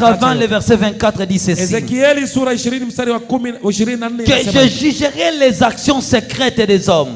kwamba Bwana ndiye atakayehukumu Non, matendo ya siri plutôt ya la wanadamu. Bible dit ceci. Biblia inasema tena hivi Je jugerai chacun selon sa conduite. kwamba kila mtu nitamhukumu kulingana na Écoutez bien mwenendo aimé. wake. Sikiliza ndugu, Dieu regarde tes actes. Mungu anatazama matendo Dieu yako. regarde ce que tu fais. Mungu anatazama unavyofanya. Dieu juge tes actions. Bwana atahukumu matendo yako. Le mal que tu fais là, Mabaya unayofanya, c'est de là que viendra ton jugement. na ni hapo hukumu yako itatokea. Hébreux chapitre 9, le verset 27. Waebrania sura ya 9 Il mstari est réservé 27 aux hommes de vivre une seule fois. kwamba wanadamu wamepewa kuishi mara Après moja, quoi vient le jugement? na baada ya kifo ni hukumu. Si tu joues sur ta vie sur la terre, Ukichezea chezea haya maisha si hapa tu duniani, penses que sur la terre il faut manger, boire, kiwa unafikiri duniani ni kula tu na kunywa, la mort te surprendra un siku jour. moja kifo kitakushtua. Tes actions démontreront ton jugement. Matendo yako yataonyesha wapi utaenda. Il a laissé beaucoup de propriétés sur la terre. Ule bwana aliacha vitu vingi duniani. Il a laissé beaucoup d'argent dans les comptes à banque. Aliacha pesa nyingi katika akaunti za benki. Il est allé dans le voyage à travers le monde. Alienda sehemu mbalimbali duniani. Mais après sa mort, il était honteux Lakini baada ya kifo chake ni d'avoir aibu. couru en vain. Aibu, alijiona alifanya kazi bure. Il pensait que servir Dieu c'est avoir beaucoup d'argent. Alifikiri kutumikia Mungu ni kuwa na pesa. Il a oublié le salut de son âme. Akasaulika wokovu wa nafsi yake. L'âme n'a pas de prix. Nafsi yako haiwezi kulinganishwa na pesa. Conduisez-vous justement devant l'Éternel. Tembeeni vizuri mbele za Bwana. Marchez dans la crainte de Dieu, dans la soumission. Tembeeni katika unyofu wa moyo mbele za Le bien Bwana. de ce monde passera. Ndugu zangu, dunia hii itapita. Mais si tu marches en Christ, Lakini ukiwa ndani ya tu Bwana, respectes sa parole, ukiheshimu neno lake, alors là tu garantis ton âme. basi hapo una uhakika nafsi yako itaenda pazuri. En ce moment-là, Wakati ule pale, cet homme est parti à une vitesse de croisière. huyu bwana alienda kwa spidi kubwa sana. Bon, il a pris la direction opposée et moi, je continue aussi la Kwa route, hiyo notre yeye route. akaenda kama upande huu na mimi nikageuka nikaenda upande mwingine. Mais pendant que je courais, Lakini nilipokuwa nakimbia, je suis arrivé quelque part là. nilifika sehemu fulani pale. À notre pays, le 17e rue. Nchi kwetu hiyo sehemu inaitiwa barabara ya 17. Il y a une grande église connue de notre pays. Kuna kanisa moja kule kubwa ambalo linajulikana pale Cette nchini. église est connue par leurs ferventes prières. Hilo kanisa linajulikana kwa maombi ambayo waga wanafanya kila wakati. C'est une église qui prie beaucoup. Ni kanisa ambalo linaomba sana. Alors, bien-aimé, Sasa ndugu yangu, tellement que j'étais chrétien, na kwa vile jinsi nilikuwa Mkristo, lorsque un chrétien a un problème, wakati Mkristo anapokuwa na tatizo, il cherche le salut à l'église. anatafuta wokovu kanisani. Alors, vu la situation Sasa que je vivais, kuona hali ambayo nilikuwa napitia, je vis que mon aide viendra à l'église. nikawaza kwamba msaada wangu utatoka kanisani. Alors, je me suis couru jusqu'à cette église. Kwa hiyo nikaenda mpaka kwenye kanisa hilo. Chose étonnante. Jambo la ajabu, Au lieu de voir la clôture de l'église, kuliko kuona ule upango wa kanisa, dans mon état spirituel là, katika ile hali yangu ya kiroho pale, ce n'était pas la clôture de l'église. haikuwa upango wa kanisa, C'était des démons ilikuwa ni mapepo. qui entouraient cette église. Mapepo yalikuwa yanazunguka kanisa, Mais ils ont laissé l'entrée vide. lakini ile mlango wa kuingilia ulikuwa wazi. Je courus et je suis entré à l'intérieur de Basi l'église. nikakimbia nikaingia ndani ya kanisa. À la sainte de l'église, Pale nilipoingia kanisani, j'ai trouvé des milliers d'âmes. pale kwenye mimbara ya kanisa, Ces âmes étaient assises au sol. nikakuta mamilioni ya nafsi za watu Le pied et le wanakaa main liés chini, comme ça. mikono imefungwa na miguu imefungwa hivi, Abasourdis, na wanaweka vichwa hivi, la tête en bas. vichwa viko Ils hivi, regardaient que la terre. walikuwa wanatazama udongo. C'était des milliers de hommes. Walikuwa mamilioni ya watu, Mais là où supposait être la chair de l'église, na pale ambapo palikuwa ili jukwaa la kanisa, c'était en réalité le crâne humain qui crachait le sang. na cha kushangaza kwamba hii mimbara ilikuwa fuvu za wanadamu ambazo zinatoa damu, Et il y avait des démons qui surveillaient ces âmes à l'intérieur. na palikuwa na mapepo ambayo yalikuwa yanalinda zile nafsi zilizokuwa mle Ces ndani. démons-là avaient des fourches dans leurs mains, Zile pepo zilikuwa na vitu kama fimbo mikononi mwao, des javelots et des épées. na zilikuwa pia na visu katika mikono yao. Quand je suis entré à l'intérieur, Nilipoingia mle ndani, j'ai vu, mais qu'est-ce qui se passe dans cette église? nikajiuliza, kanisa hili kuna nini hapa? Ça, c'est une église de Dieu. Nikasema hili si ni kanisa la Mungu? Pourquoi les gens sont assis au sol? Kwa nini watu wanakaa chini? Pourquoi ils ont des chaînes à leurs pieds et que dans leurs mains? Kwa nini wanafungwa miguu na mikono? Je me suis approché de l'un, Kwa hiyo nikakaribia mmoja wao, j'ai touché sa tête, nikamgusa kichwa chake, je lui ai dit, frère, pourquoi vous êtes assis au sol? nikamgusa hivi, kwa nini unakaa chini? Il me regarda sans rien dire, Akanitazama hivi, hakutamka neno il lolote, baissa encore sa tête. tena akashusha kichwa chake. Ils étaient tellement fatigués, Walikuwa watu wamechoka, comme s'ils étaient torturés à l'intérieur. kama vile walikuwa wanapigwa fimbo mle ndani. Alors j'attendis une voix qui me dit, Basi nikasikia sauti inaniambia, beaucoup des églises que vous voyez, ikaniambia makanisa mengi unayoyaona leo, la majorité ne sont pas des églises de Dieu. mengi hayo makanisa si makanisa ya Mungu, mais ce sont des églises sataniques ila ni makanisa ya shetani, où les pasteurs se sont déguisés ambapo mapastori walijiingiza pour katika ufalme devenir wa les hommes de Dieu. ili kwamba hayo makanisa Ils ipelekwe capturent mikono. les âmes. Na kazi ya hayo makanisa ni C'est kushika pourquoi nafsi za watu. La bonne église n'est pas l'église qui a 500 000 personnes. Ndio maana kanisa la kweli sio lile ambalo lina tu watu Vous qui 1500. pensez que là où il y a beaucoup de gens, là où Dieu est. Nyinyi mara nyingi mnafikiri mahali kwenye kuwa watu wengi ndio mahali Mungu yupo. Et là où il y a peu de gens, Dieu n'est pas là. Na mnafikiri kwamba mahali kuna watu wachache, yani hilo kanisa Mungu hayupo. Ndugu yangu, fanya angalisho. Nyingi ya kanisa hizo, beaucoup des églises que vous voyez remplies beaucoup des hommes, kanisa ambazo mnaziona zina watu wengi, les pasteurs sont dans des pratiques sataniques sans le savoir. mara nyingi wachungaji wa hizo kanisa ni watendakazi Mais je wa voulais shetani. te dire que toi tu es dans une bonne adresse. Lakini wacha nikwambie wewe uko katika Tu es kanisa dans un nzuri. lieu que Dieu a choisi pour toi. Hapa una mahali ambapo Mungu amekuandalia. C'est ici la maison de Dieu. Hii ni nyumba ya Mungu. Le nombre ne compte pas. Na msijali hesabu Mais ya la watu. direction que vous suivez, c'est ce qui compte. Kikubwa ni kwamba endeleeni kufuata huyu Yesu, ndio cha L'église, muhimu. c'est la direction qu'il vous montre. Kanisa ni kufuata Yesu. Car on peut être nombreux et prendre la mauvaise direction. Sababu mnaweza mkawe wengi na kumbe mko Mais katika on peut njia être mbaya. peu et prendre la bonne direction. Lakini mwaweza kuwa wachache hivi na mnashika njia C'est pourquoi nzuri. aimez ton église. Ndio maana nawaambia mpende hili Sois kanisa. tous les cultes. Mkuje hapa kila Sois ibada. présent. Uwe hapa kila Ici ibada. est la maison de Dieu. Na uhakikishia hii ni nyumba ya Mungu. Ici on vous montre le chemin de la vie éternelle. Hapa wanawahubiri Yesu wa Là kweli. c'est la bonne direction. Hii ni njia nzuri. Là c'est la bonne direction. Hii ni njia nzuri. Ne suivez pas les églises de foule. Msifuate zile kanisa za umati mkubwa. Beaucoup sont dans la fausseté. Wengi wako katika vyama vya shetani. Alors bien-aimés, Sasa ndugu yangu, les soldats là ou les démons qui étaient à l'intérieur qui faisaient la garde yale mapepo yalikuwa mle ndani ambayo yanafanya ulinzi m'ont regardé. yalinitazama. Ils n'ont pas compris ma présence dans ces lieux. Hawakuelewa uwepo wangu sehemu hile. Ils dirent, Wakasema, que fais-tu cet homme ici? wakaniuliza, wewe unafanya nini hapa wewe? Alors ils venaient maintenant pour me capturer. Na pepo zikaja kama vile kutaka kunishika. Bien-aimé, j'ai pris la fuite. Ndugu zangu, nilishika mbio hapo ya ajabu. J'ai sorti en courant pour sauver mon âme. Nilitoka huko nikiendelea kuokoa nafsi yangu. Mbio. J'ai pris la fuite. Nikakimbia.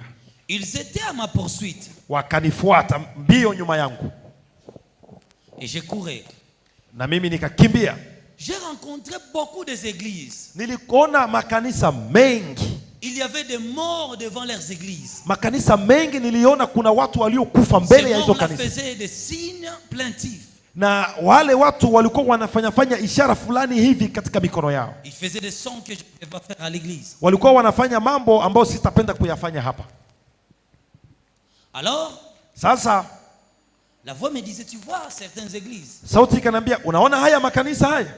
Des églises là, si vous allez pendant la journée, Hizo kanisa ukienda mchana vous allez trouver les gens assis de l'intérieur jusqu'à là-bas au chaussée. utakuta zinajaa watu kuanza ndani mpaka nje Ce mpaka sont kwenye des ghorofa. églises qui rassemblent de 30 000, de 50 000 personnes. Hizi ninazoongea hapa ni zile kanisa zina watu 50,000, Mais tous 30,000. ces hommes-là suivent les chemins de la perdition. Lakini zile nafsi zote zinafata njia ya upotovu.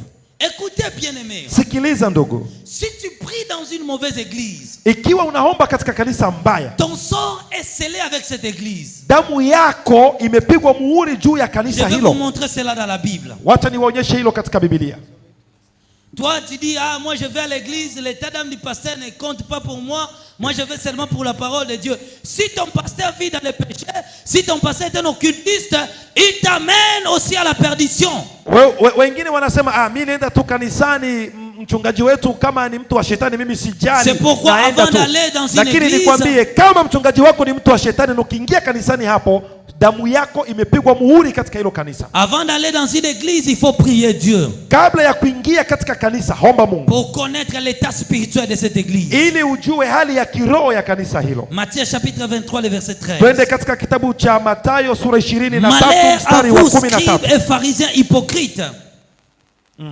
Malheur à vous scribes et pharisiens hypocrites. Ole kwenu nyinyi waandishi na mafarisayo wanafiki. Parce que vous fermez aux hommes le royaume des cieux. Kwa sababu mnawafungia watu ufalme wa mbinguni. Vous n'y entrez pas vous-même. Hata nyinyi wenyewe hamtaingia. Et vous ne laissez pas entrer ceux qui veulent entrer. Na hamuwaache huru wale wanaotaka kuingia waingie.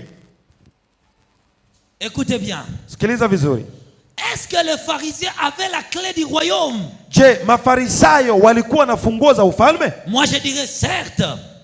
Mimi nasoma Biblia hapa. Parce que Jésus dit, sababu Yesu alisema, vous savez que vous n'allez pas entrer. Mnajua kwamba nyinyi hamtaingia. Mais ils ferment la voie à ceux qui veulent entrer. Lakini wanafungia njia wale wanaotaka kuingia. Une mauvaise église Kanisa mbaya t'amènera aussi à la perdition. Linaweza kukupotosha. Prie à Dieu de te conduire dans une bonne église. Omba Mungu akuongoze katika kanisa njema. Car de là dépend aussi ton âme. Kwa sababu hapo nafsi yako pia inahusika. Et comment vous reconnaîtrez ces fausses églises? Na mtajuaje kama hii kanisa ni mbaya? Ils ont beaucoup de pratiques aujourd'hui. Wana mambo mengi leo. À tout moment ils ont de l'évangile. Kila wa mahali wana injili. Que de la prospérité, des maisons, de la richesse, de biens de ce monde. Na aina ya injili yao ni wanahubiri tu vitu vya duniani. Pesa, manyumba na masafari ndio mahubiri yao. Comment on peut nous prêcher que les biens matériels? Wanawezaje tu kutuhubiri mambo ya duniani? Si Jésus a dit que le monde passera. Na huku Yesu alisema dunia itapita. Mais vous voyez dans ces églises, lakini mnaona hizo kanisa, ils n'ont que tu auras les mariages. Wao mahubiri yao utafunga ndoa. Tu auras les maisons. Mahubiri yao ni utapata nyumba. Tu auras des voitures, tu iras en Europe. Mahubiri yao ni utapata gari, utaenda Ulaya. Et aujourd'hui avec le coronavirus, qui va accepter d'aller en Europe? Sasa leo Ulaya kumesha kuwa corona. Wahubiri tena hivyo. Qui va accepter? Na nani atakubali? Moi j'irai. Nani atakubali kwenda tena Ulaya? Hebu nani atakubali kwenda Ulaya na kumesha kuwa corona? Là avec le corona tout le monde dit je reste en Afrique. Sasa hapa Ulaya kuna corona, kila mtu atasema nitabaki hapa. Pas les vaccins mais on vit. Sababu hapa sisi tunaendelea kuishi vizuri hata kama hakuna chanjo. Nous sommes habitués avec nos médicaments traditionnels. Na tumezoea hizi dawa zetu za asili. Une église de Dieu, lakini kanisa la Bwana, c'est l'église qui te parle du péché. Ni kanisa ambalo linahukumu dhambi yako. Qui parle de ta vie et de tes actions. Kanisa ambalo linaongea zidi ya maisha yako mabaya. Qui réprimande le péché. Kanisa ambalo linaonya dhambi. Qui balaye et qui chasse le péché. Kanisa ambalo linafukuza dhambi. Dieu aime les pécheurs mais n'aime pas les péchés. Mungu anapenda wafanya dhambi lakini hapendi dhambi. Si tu restes dans ta vie de péché, ukikaa katika maisha ya dhambi, tu ne verras pas le Seigneur. Hautaonana na Bwana. Là c'est l'authenticité. Hiyo ni kweli. C'est l'église de Dieu. Hiyo ndio kanisa ya Bwana. On ne peut pas venir à l'église. Huwezi kuja kanisani et rentrer, en tout cas l'église était bien aujourd'hui. Na useme leo kanisa ilikuwa nzuri. Il faut que quand tu pars à l'église, inabidi ukienda kanisani, tu écoutes des paroles qui choquent ton cœur. Usikie maneno ambayo yataumiza moyo wako. Et que tu dis toi-même notre pasteur a aussi exagéré. Na utoke kanisani unasema mchungaji naye amezidi. C'est la parole de Dieu. Hilo ndilo neno la Bwana. Il a un couteau de double tranchant. Ni upanga ukatao kuwili. Il frappe le péché. Inapiga mfanya dhambi. Il condamne l'iniquité. Inahukumu matendo mabaya. Pour libérer les captifs. Ili kwamba wafungwa wawe huru. Alors bien-aimés, sasa ndugu zangu, j'ai continué ma route. Niliendelea na njia yangu. J'ai dit, j'ai cherché de l'aide à l'église, je n'ai pas trouvé. Nikasema natafuta msaada kanisani, sipati msaada. J'ai continué à courir. Basi nikaendelea kukimbia. Je suis arrivé aussi dans une autre route qu'on appelle communément appelée chez nous Kasai. Basi nikafika katika barabara nyingine kubwa inaitwa kwetu Kasai. C'est un petit boulevard là mais qui amène à la grande ville. Ni barabara mdogo kidogo hivi inaelekea jiji kuu. Et là, vous savez que c'était déjà la nuit parce que je suis tombé là-bas à 22h30, donc j'ai continué ce voyage la nuit. Na mnajua ilikuwa tayari ni usiku sababu kule nilipokuwa ninaomba nilianguka na saa 4:30. Kwa hiyo ilikuwa tayari usiku. Quand je venais, kwa hiyo nilipokuwa nakuja, bien-aimé, je vais te dire que la nuit est un grand monde. Nikwambie ndugu yangu, usiku kunafanyika mambo mengi sana. Il y a l'existence des êtres qui existent pendant la nuit. Kuna watu wanadamu wengine wao wanafanya tu kazi usiku. Que toi tu ne peux pas voir. Na hauwezi ukaone. Il y a des cérémonies qui se passent la nuit. Kuna mambo mengi yanapitika usiku. Je vais vous donner cet exemple. Nitawapatia mfano. Hier quand on dormait chez le pasteur, jana tulipokuwa tumelala pale kwa mchungaji, on était à l'intérieur de la maison, on dormait la nuit. Tulikuwa ndani ya nyumba tunalala. Arrivé vers 2h30, kufika mida ya saa 8 dakika 30, je voyais derrière nilikuwa ninaona kwa nje, la maison, nje ya nyumba, un groupe de sorciers s'est rassemblé. niliona kikundi kikubwa cha Ils wachawi, étaient tellement nombreux. walikuwa wengi. Ils disaient, nous sommes venus voir les gens qui sont venus de la RDC. Walikuwa wanasema tunakuja kuona hao watu waliotoka DRC. C'était beaucoup de sorciers qui étaient dehors. Walikuwa wachawi wengi, walikuwa nje. Vous voyez, Unaona, le monde spirituel existe. ulimwengu wa kiroho upo. Faites attention. Fanya angalisho, Il y a des esprits dans les milliers et dans les terres. kila mahali kuna maroho. Ces esprits-là, je l'attendais dire. Zile roho nilizisikia zikisema, Ils n'ont pas demandé la permission pour entrer ici. zinasema eti hao watu hawakuomba ruhusa ya kuja hapa kwetu Tanzania. Nous avons capturé des âmes dans ces quartiers. Sisi tumeshika roho katika kijiji hiki. Pourquoi elles sont venues avec leur message? Kwa nini wao walikuja na huo ujumbe wao? Et ils disaient, aujourd'hui, il n'y aura personne qui viendra à l'église. Na leo hizo pepo zilisema hakutakuja mtu kanisani leo. Mais notre Dieu les a confondus. Lakini Bwana wetu amewashangaza. Aujourd'hui, nous sommes nombreux. Leo Nous tuko sommes wengi.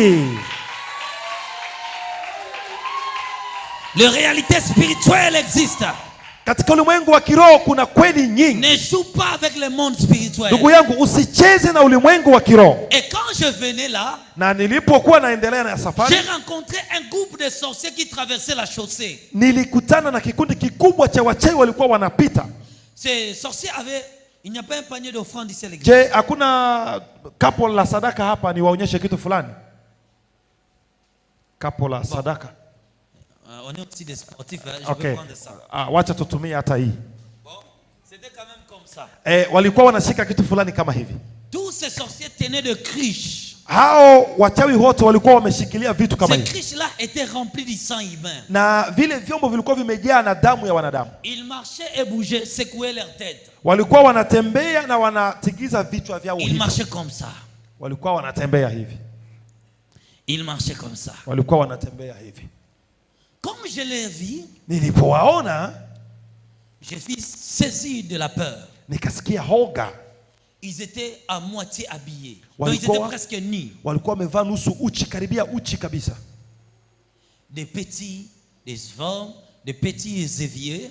Walikuwa watoto wachanga, watoto wadogo, watu wazima, wanawake kwa wanaume. Que Dieu te bénisse. Au Vraiment, tu as Bwana compris. Bwana akubariki kwa C'était kuwa comme ça, ils marchaient comme ça. walikuwa wanashikilia hivi, wanatembea hivi. Ils traversaient la chaussée. Walikuwa wanapita barabarani. Ils prononçaient des paroles de malédiction. Walikuwa wanatamka maneno ya laana. Écoutez, avant de sortir dans ta maison le matin, Sikiliza, kabla hujatoka katika nyumba yako il asubuhi, faut prier pour la terre de ta maison. inabidi uombee udongo wa nyumba yako. Avant de sortir dans la rue, Kabla hujaingia barabarani, il faut prier pour que Dieu sanctifie le chemin que tu vas marcher. inabidi uombe ili Bwana atakase barabara utakayoipita. J'aimerais, avant que je puisse continuer le témoignage, Kabla ya kuendelea ushuhuda, nataka niseme, si maintenant tu peux te lever, ikiwa unaweza simama, tu dis Seigneur Jésus-Christ, usimame useme, Bwana je Yesu Kristo, déclare ninalala tous les démons mapepo yote qui ont maudit le chemin que j'ai passé ambao walilaani barabara pour niliyopita, arracher ma bénédiction, ili zichukue baraka pour zangu, détruire mon étoile. ili uchukue Je nyota déclare yangu. le feu de Dieu. Na adai Bwana Je moto fasse wako mes empreintes. uje uwaunguze. Alors claquez les mains, priez au nom Kwa de hiyo Jésus-Christ. piga mikono, homba katika jina la Si Yesu vous pouvez Kristo. maintenant commencer à prier, Ikiwa unaweza anza, prends la homba sasa, possession des terres. homba Prends la sasa, possession de ta maison. ombea juu Prends nyumba la yako, possession de ta parcelle. ombea uwanja Prends la wako, possession de ton quartier. ombea Dis tous les kijiji cérémonies des chenu, sorciers omba zidi ya kazi zote n'auront za pas de kichawi pouvoir sur moi. zisiwe na mamlaka juu yako. Là, tu ne pries pas. Haujaanza omba, sikusikia unaomba. Écoutez, attendez. Subiri. Tu sais, Unajua, parce que je ne vous donne que le témoignage de l'enfer. sababu hapa ninawapa tu ushuhuda wa Si je kuzimu. vous donnais le témoignage du royaume de la prière, Wakati nitawapa ushuhuda wa ulimwengu wa maombi, j'allais vous parler sur des sortes de prières que Dieu admet au ciel. nitawaeleza aina gani ya maombi Mungu anakubali Il y a mbinguni. ce qu'on appelle la prière de guerre. Kuna maombi inaitwa maombi ya vita. Dans la prière, on gagne ou on perd. Katika maombi unaweza ukapate C'est au ta manière ukakose. de prier. Inalingana na namna yako ya kuomba. Tu ne peux pas attaquer un sorcier. Hauwezi ukapiganisha Tu ne peux mchawi, pas combattre les démons de quartier. hauwezi piganisha mapepo ya kijiji Avec ces prières-là que tu fais. na hayo maombi yako ya Voilà. Voilà. Je fais. Yesu. Au nom de Jésus. Bwana Yesu. Seigneur. Bwana Yesu. Là, tu fais des blagues. Pale unafanya ni mzaa. Il faut être décisif. Inabidi uwe ngangari. Être agressif. Uwe mtu wenye vita. Quand tu pries, tu lèves tes mains. Wakati unaomba inua mikono. Seigneur Dieu. Unapiga Bwana Yesu. Je ne laisse pas la place au diable. Ni sitaachia shetani nafasi. Je déclare sur la terre. Kwanza leo unasema. Maintenant tu peux commencer à prier. Udongo wangu. Sasa maintenant tu peux commencer à prier. Prier. Sasa anza kuomba sasa. Omba. Oh Seigneur Dieu Tout-Puissant. Seigneur Dieu de grâce. Le grand créateur. Je prends l'autorité sur la terre. Le grand je suis. Je prends l'autorité sur ce Personne n'est monde. comme toi Seigneur. Oh Dieu, tu je es le commande début les et la esprits de fin. terre. Tu es le commencement et la Les esprits qui fin. volent les Tu es étoiles. le grand je suis. Les esprits qui Tu es attaquent celui la qui terre. bénit et personne n'est Oh maudit. Dieu de grâce. Tu es celui qui Les maudit et entités personne de la ne peut terre. bénir. Nous Je venons déclare, devant toi Seigneur. je renverse Nous nous présentons devant toute toi. malédiction de Et la nous terre. déclarons Dans mon l'autorité chemin. Au sur nom de tous les Jésus-Christ. démons. Je Au prends nom l'autorité du sur la Seigneur terre. Jésus-Christ. Je prends Nous l'autorité des déclarons quartiers. l'autorité Je prends l'autorité de sur ces toute quartiers. la puissante diabolique. Priez. Au nom du Seigneur. Claquez les mains. Omba ukipiga Claquez mikono. les mains. Omba ukipiga Claquez les mikono. mains fort. Piga mikono kwa sauti Claquez kubwa. fortement les mains. Piga mikono yako. Claquez fortement les mains. Piga mikono. Claquez fortement les mains. Piga mikono. Claquez fortement les mains. Kila mtu apige Allez-y. mikono. Allez-y. Endelea. Claquez. Claquez. Claquez. Claquez. Claquez. Claquez. Claquez. Priez. Priez. Priez. Priez. Priez. Déclarez. Déclarez. Déclarez. Déclarez. Déclarez. Dai haki yako. Ne laisse pas la place au diable. Usimwachie shetani nafasi. Ne laisse pas la place à l'ennemi. Usimwachie adui nafasi. Que Satan ne contrôle pas la terre où tu vis. Shetani asikanyage udongo wako. Que le diable ne contrôle pas la terre où tu vis. Shetani asiwe na miliki dhidi ya udongo Que le wako. diable ne prend pas possession des lieux que tu vis. Shetani asishike nafasi ambapo unaishi. Que l'ennemi ne contrôle pas les endroits que tu passes. Adui asishike nafasi katika eneo Car Dieu lako. a donné la terre aux fils des hommes. Sababu Bwana aliwapa wanadamu udongo huu.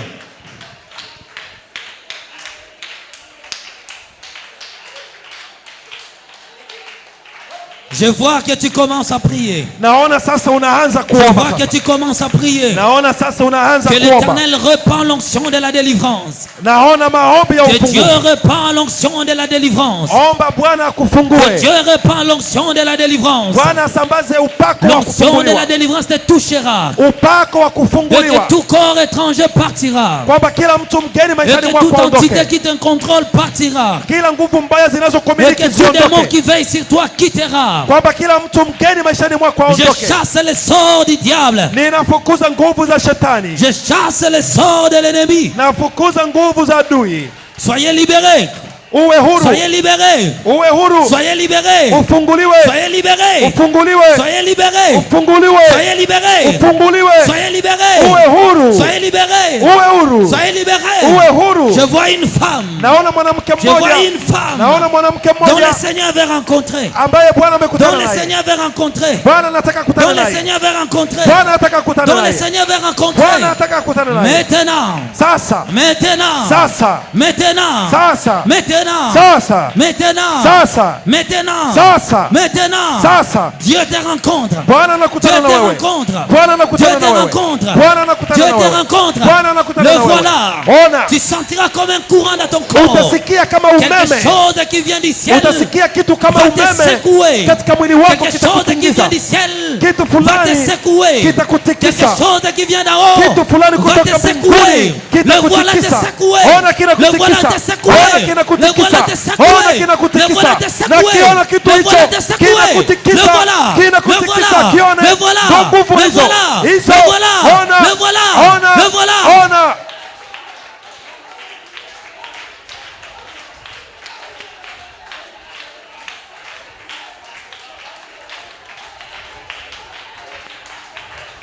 Écoutez, Sikilizeni. là tu as compris. Pale umeomba vizuri. Mais là on va le faire à la fin. Lakini tena tutaomba mwisho wa ibada. Asseyez-vous d'abord. Kaeni chini kwanza. Je continue le message. Naendelea na ujumbe. Alors bien aimé, Sasa ndugu yangu, lorsque je vis ces sorciers passer, nilipoona wachawi hao wanapita, avec leurs cruches remplies de sang, wakiwa na vile vyombo vimejaa damu, eux qu'ils marchaient comme ça, ils na bougeaient la walikuwa tête. wanatembea wanatikisa vichwa hivi. Les sorciers qui étaient à la fin, Mchawi aliyekuwa mwisho, parce que celui qui était devant était leur chef, sababu aliyekuwa mbele alikuwa kiongozi wao, et la suite lui suivait. na baadaye mstari wa wengine wachawi Mais unamfuata. celui qui était derrière Lakini yule aliyekuwa mwisho tenait une personne. alikuwa anashikilia mtu fulani. Cet homme était ligoté Huyo mtu alikuwa amefungwa kamba et shingoni, avait une corde dans son cou. na hiyo kamba ilikuwa imepita katika shingo, Et les sorciers là la tiraient. na huyo mchawi alikuwa akikokota huyo mtu kwa hiyo kamba. Il le tirait comme un homme qui marche avec une chèvre. Alikuwa anakokota huyo mwanaume kwa hiyo kamba kama mtu anayekokota mbuzi kwenye Vous kamba. savez que quand on se promène avec une chèvre, Unajua mtu alikuwa anatembea na mbuzi, on le met toujours une corde sur le cou. daima wanamwekea huyo mbuzi Alors cet kamba homme aussi shingoni. était attiré par ces cordes. Kwa hiyo huyo mtu alikuwa anakokotwa na hiyo kamba. Qui peut me donner une corde à l'église? Je, nani anaweza kunipatia kamba fulani hapa? Soit une foulard. Onipe basi hata kama kitambaa tu Je au peux avoir une kamba panne à l'église, même panne. au hata Non, quelque chose de kitenge, gros, voilà. kitu fulani kikubwa. Okay, sawa, kama hiki.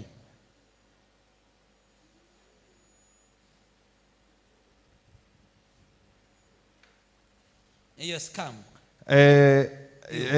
Young boy, kijana njoo. Alors, Sasa la personne était liée comme ça. ule mtu alikuwa amefungwa kamba hivi, Et les sorciers là le tiraient. na ule mchawi alikuwa anamkokota kama Il hivi, partait avec lui comme ça. alikuwa anaenda naye hivyo. Une autre personne vient. Viens. Na wewe njoo. Non, toi tu es courte. Wewe ni mfupi. Toi viens. Wewe rudi, uko Vous mfupi. venez. Wewe njoo.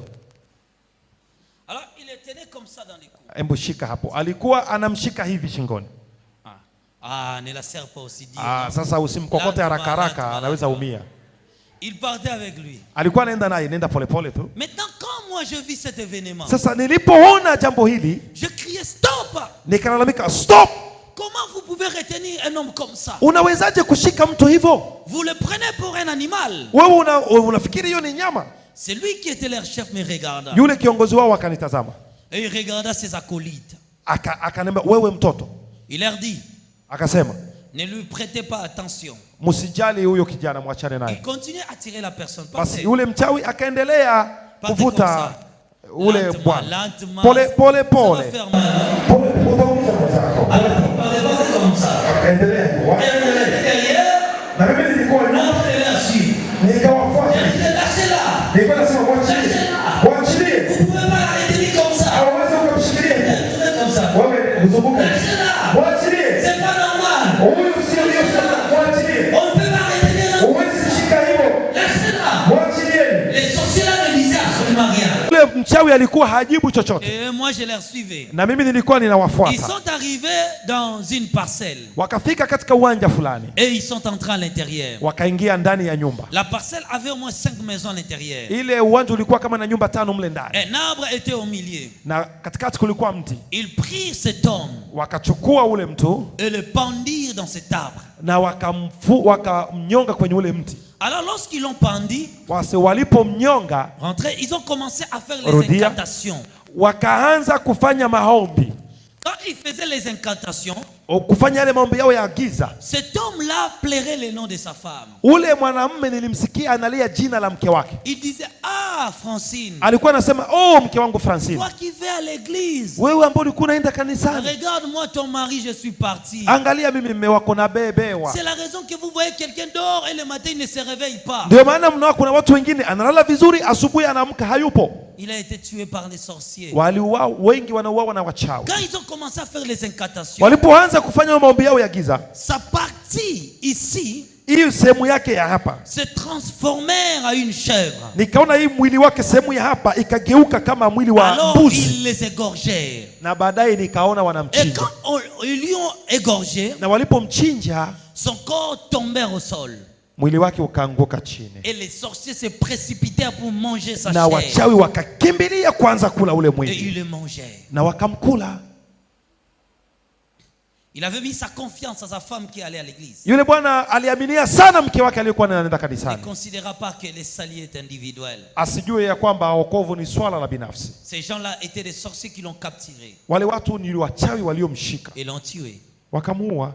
Alors quand je vis cela, j'ai pris la fuite. Basi nilipoona hivyo nikakimbia. Je me suis accouru jusqu'à l'hôpital de la référence de Kinshasa. Nikakimbia hadi kwenye hospitali kuu ya Kinshasa. Alors je suis entré dans cet hôpital. Kwa hiyo nikaingia katika ile hospitali. Quand je fus à l'intérieur de l'hôpital, Nilipokuwa mle ndani ya hospitali, j'étais là dans la cour de l'hôpital. nilikuwa pale katika uwanja wa hospitali. Je vis devant le bureau d'un docteur. Nikaona mbele ya ofisi ya daktari Beaucoup de personnes watu wengi qui se tenaient devant la porte, ambao walikuwa mbele ya mlango wa ofisi ayant des bouts de papier dans leurs mains, wakiwa na vikaratasi mikononi mwao, qui réclamaient que ce docteur, c'est lui qui a déclaré leur mort, wakisema kwamba daktari, wewe ulisaini kwamba sisi tumekufa. et qu'ils attendent qu'il arrive pour les ramener chez eux dans leur famille. Kwa hiyo walikuwa wanafuata huyo daktari, kwa nini ulidai kwamba tunakufa na sisi hatujafa, Alors uturudishe cette kwetu? chose attira mon attention. Kwa hiyo jambo lile likachukua kabisa umakini wangu. Je fis alors mon approche. Kwa hiyo nikakaribia pale, Et quand je me suis approché, na nilipokaribia j'ai demandé à un frère qui était parmi eux. nikauliza moja ya ndugu aliyokuwa miongoni Je mwao, lui ai dit, de quoi réclamez-vous? nikasema mnadai kitu gani? Il dit, nous réclamons le sort de notre mort. Akasema sisi tunadai kwa nini wametuua. Nous croyons que nous sommes en vie, Sisi tunaamini tuko katika uzima, mais ce docteur a proclamé et a déclaré notre mort. lakini hawa madaktari katika hizo hospitali walisaini kwamba tumekufa. Nos familles ont pris nos corps et l'ont enterré. Ndio maana jamaa zetu zikaja zikachukua mili yetu na Alors nous, kuzika. comment on va rentrer dans nos familles? Sasa sisi hatujafa, tutarudi vipi katika jamaa zetu? Comment on va rentrer? Tutarudi namna gani sasa? J'ai dit, ici, ça devient sérieux. Nikasema hili sasa si jambo la mzaha. Si vous êtes mort, Ikiwa mimi mshafariki, moi là, je ne suis pas mort. mimi Je sijafa, ne suis pas encore marié. mimi sijaoa hata, Je suis encore trop jeune. mimi bado kijana. Écoutez, bien-aimé. Sikiliza ndugu, La Bible dit, jeune, réjouis-toi dans ta jeunesse. Biblia inasema kijana, Mais ishi sache ujana qu'un wako, jour, Dieu t'appellera au jugement. ishi ujana wako, lakini jua siku moja Bwana atakuita katika hukumu. Alors, fuis cet endroit. Kwa hiyo nikakimbia eneo hilo. Je me suis dirigé dans la chambre d'urgence. Kwa hiyo nikakimbia katika chumba cha hospitali. Quand je suis arrivé aux salles d'urgence, Nikafika katika kile chumba cha wagonjwa wa j'ai dharura. trouvé alors que le docteur déclarait la mort d'une femme. Pale nikakuta daktari anadai huyu amefariki, huyu Ils amefariki. lui ont enveloppé. Basi huyu akadai mwanamke Et mmoja ce amefariki, docteur-là wakamvalisha regrettait nguo. d'avoir fourni des efforts qui n'a rien abouti. Na Wakristo wakaja walijaribu kuombea yule mama, lakini hakuna kilichoendeka. Mais la femme déclarée mort se tenait tout à côté de son corps. Lakini huyo mwanamke ambaye daktari alikuwa amesaini kwamba amefariki, nilimwona anasimama wima pembeni ya mwili wake. Elle répétait avec assistance, je suis en vie. Alikuwa anaongea kwa sauti kubwa, anaambia daktari, mimi niko mzima, sijafa. Et moi aussi je me suis approché. Na mimi nikamkimbilia yule mama, J'ai dit au docteur, nikamwambia daktari, mais ce que vous dites est fausse. lakini daktari, unayosema ni uongo. La femme est là. Huyu mwanamke si mimi namwona yuko hapa, Elle est en vie. ni mzima daktari. Le docteur ne nous attendait pas. Daktari alikuwa Ni hatusikii, elle, ni moi. alikuwa hasikie, ni yule mwanamke Alors, hasikie wala mimi. je fus tellement choqué. Kwa hiyo nikashangaa sana, J'ai nikahuzunika, posé à cette femme la question. nikauliza yule mwanamke. J'ai dit, mais pourquoi ces gens ne nous écoutent pas? Sasa nikauliza, sasa kwa nini watu hawa hawatusikii? La femme là me dira ceci. Yule mwanamke akaniambia, Parce que nous sommes à la prévie. akasema kwa sababu sisi tuko katika ulimwengu mwingine, Nous sommes déjà morts. tumeshafariki. Les vivants ne peuvent plus nous voir, Walio hai hawawezi kutuona ni attendre le son de nos wala paroles. kusikia sauti zetu. Alors nous suivons ces docteurs-là qui firent sortir pour annoncer la nouvelle de la mort de la femme Kwa hiyo chez ses bien-aimés. Kwa hiyo tukawa tunafata yule daktari na ile karatasi ili aende apashe habari ya kufa kwa mama yule kwa jamaa lake. Alors lorsqu'ils donnèrent la nouvelle, Kwa hiyo akafika mbele ya jamaa, akaanza nous ambia aussi avec habari, la femme, on essaie quand même de leur rappeler qu'elle n'était pas morte. akaanza ambia jamaa, mtu wenu amefariki. Tukaambia daktari, hapana, hajafariki, ni mzima. Mais les hommes charnels ne pouvaient pas écouter. Lakini daktari hakutusikia wala jamaa lake alikuweza Alors la kutusikia. femme là me dit ceci. Sasa yule mwanamke akaniambia, Bon, partons. basi twende. Nous nous rendîmes avec elle dans la morgue de l'hôpital. Kwa hiyo nikaenda mimi na huyo mwanamke katika chumba cha kuhifadhi miili ya waliokufa, Lorsque nous mortuary. fîmes devant la porte de la morgue, Kwa tulipofika kwenye mlango wa ile mochwari, nous trouvions de milliers d'hommes, c'est-à-dire des âmes décédées qui étaient assis dehors. Nilikuta maelfu ya nafsi zinakaa pale nje kwenye mochwari, maelfu. C'était des femmes, des hommes, petits et vieux. Nilikuta watu, wanawake, wanaume, wadogo kwa wakubwa. Ils jouaient au jeu de cartes. Walikuwa wanacheza karata pale. Les femmes faisaient des tresses. Wanawake walikuwa wanasukana. Et d'autres bavardaient. Na wengine walikuwa wanaweka ubishi ubishi. D'autres aussi rigolaient. Na wengine walikuwa wanachekeana pale. Alors nous sommes entrés dans cette foule. Kwa hiyo tukaingia katika kile kikundi. C'était des morts, pas des vivants. Walikuwa ni watu ambao wameshafariki. Alors nous avons trouvé un enfant qui était assis. Kwa hiyo tukakuta mtoto mmoja pale anakaa chini. Cet enfant avait une partie ici de carbonisée. Ule mtoto alikuwa na sehemu moja hii kama imeungua. Donc l'enfant nous dira qu'il avait subi un accident. Ule mtoto akasema kwamba alifanya ajali. Et sa tête était un peu détruite. Kwa hiyo kichwa chake kikawa kama vile kimeharibika upande huu. C'est pourquoi il avait perdu une autre partie. Ndio maana upande huu ulikuwa ume. Alors quand cette femme lui posa la question. Sasa huyo mwanamke akamswali. Mais pourquoi tu es assis si triste comme ça? Kwa nini unakaa una huzuni hivi? Il dit j'étais aussi qu'un enfant. Yeye akasema mimi nilikuwa tu mtoto mchanga. Je traversais la chaussée parce qu'on m'avait envoyé. Nilikuwa natamka barabara sababu walikuwa wamenituma na baba. J'ai subi l'accident. Na nilipojaribu kutamka barabara gari ikanigonga. J'ai succombé. Nikafa. Et on m'a amené à l'hôpital. Wakanibeba hospitalini. Les docteurs ont déclaré ma mort. Na daktari akasema kwamba nimekufa. C'est pourquoi je suis ici. Ndio maana niko hapa. Il posa une autre la question. Ule mama akaswali mtu mwingine. Répétant le même palabre. Naye akasema mambo hayo hayo. Alors pendant que elle posait des questions, sasa wakati mwanamke alikuwa anauliza maswali, j'ai tourné les regards, j'ai vu un pasteur que je connais à Matete. Katika kutazama tazama nikaona mchungaji mmoja niliyejua wa pale Matete. Katika sehemu mimi nilikuwa ninaishi. Alors j'ai reconnu ce pasteur qui était déjà décédé il y a de longtemps. Sasa nikajua huyu mchungaji huyu alikuwa mchungaji na Aisha fariki.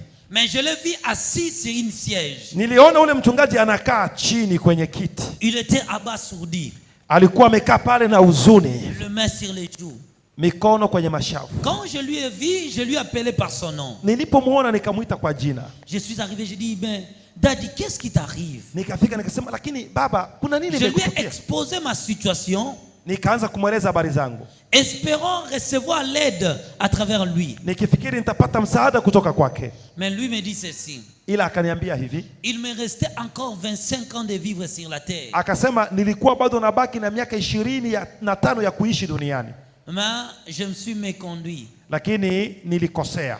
J'ai posé des actes injustes. Nilikuwa nikifanya mambo mahovu. C'est la raison que j'étais mort. Ndio maana nilifariki. Et je n'ai pas de place pour aller. Na sina mahali pa kwenda. J'attends mon jour. Nasubiri tu siku yangu ifike. Quand je lui ai entendu dire cela, nilipomsikia mchungaji anasema hivyo, je dis que ça devient sérieux. Nikasema sasa hili ni jambo la ajabu. J'ai pris encore la fuite. Nikakimbia.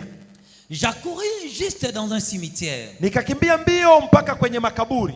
Arrivé au cimetière, nilipofika kule kwenye makaburi, je voyais les morts sortis de leur sépulcre. Nilikuwa ninaona wafu wanatoka katika makaburi yao. Et devant l'entrée du cimetière, na pale kwenye mlango wa kuingia katika shamba la makaburi, il y avait un vieux papa assis avec une liste dans ses mains. Palikuwa baba mmoja mzee anakaa pale ana liste hivi ya majina. Les gens qui sortaient de leur tombe, kila watu walikuwa wanatoka katika zile kaburi, venaient s'enregistrer dans ces listes. Walikuwa wanafika kwa ule baba wanajiorodhesha kwenye kile kitabu. Alors quand je voyais cet événement, sasa nilipoona lile jambo, je fus tellement stupéfait. Nikawa na hoga mwingi. Ces morts sortaient pourris de leur sépulcre. Hao wafu walikuwa wanatoka katika kaburi zao. D'autres sortaient, ils étaient squelettiques. Na walikuwa wanatoka wako kama vile skeleti. Et des petites chairs supposées s'attacher à leurs os. Na kwenye mifupa yao kulikuwa tu tunyama tudogo hivi. Mais quand ils sortaient du cimetière, lakini walipokuwa wanatoka katika ils regardaient gauche droite. Lile eneo la makaburi walikuwa wanaangalia kushoto na kulia. Ils touchaient juste le sol. Na wanagusa udongo. Quand ils touchaient le sol, walipokuwa wanagusa tu udongo, ils se transformaient en hommes réels. Nilikuwa ninaona wanageuka kuwa watu wa kawaida. Ils devenaient des femmes bien habillées. Walikuwa wanageuka kuwa wasichana wazuri warembo. Sexy habillés. Warembo wanavaa kabisa. C'est pourquoi vous les hommes, ndio maana wanaume qui ne laissent pas passer les femmes, ambao mnataka kila mwanamke unataka kutembea naye, fanya angalisho. Certaines personnes que nous rencontrons sur la terre, kuna watu tunakutana nao hapa duniani, ne sont pas des vivants. Sio watu ce sont des esprits de mort, ni roho za wafu qui sortent des cimetières ambazo zinatoka kwenye makaburi pour faire l'expédition sur la terre. Ili kuja kufanya uharibifu duniani.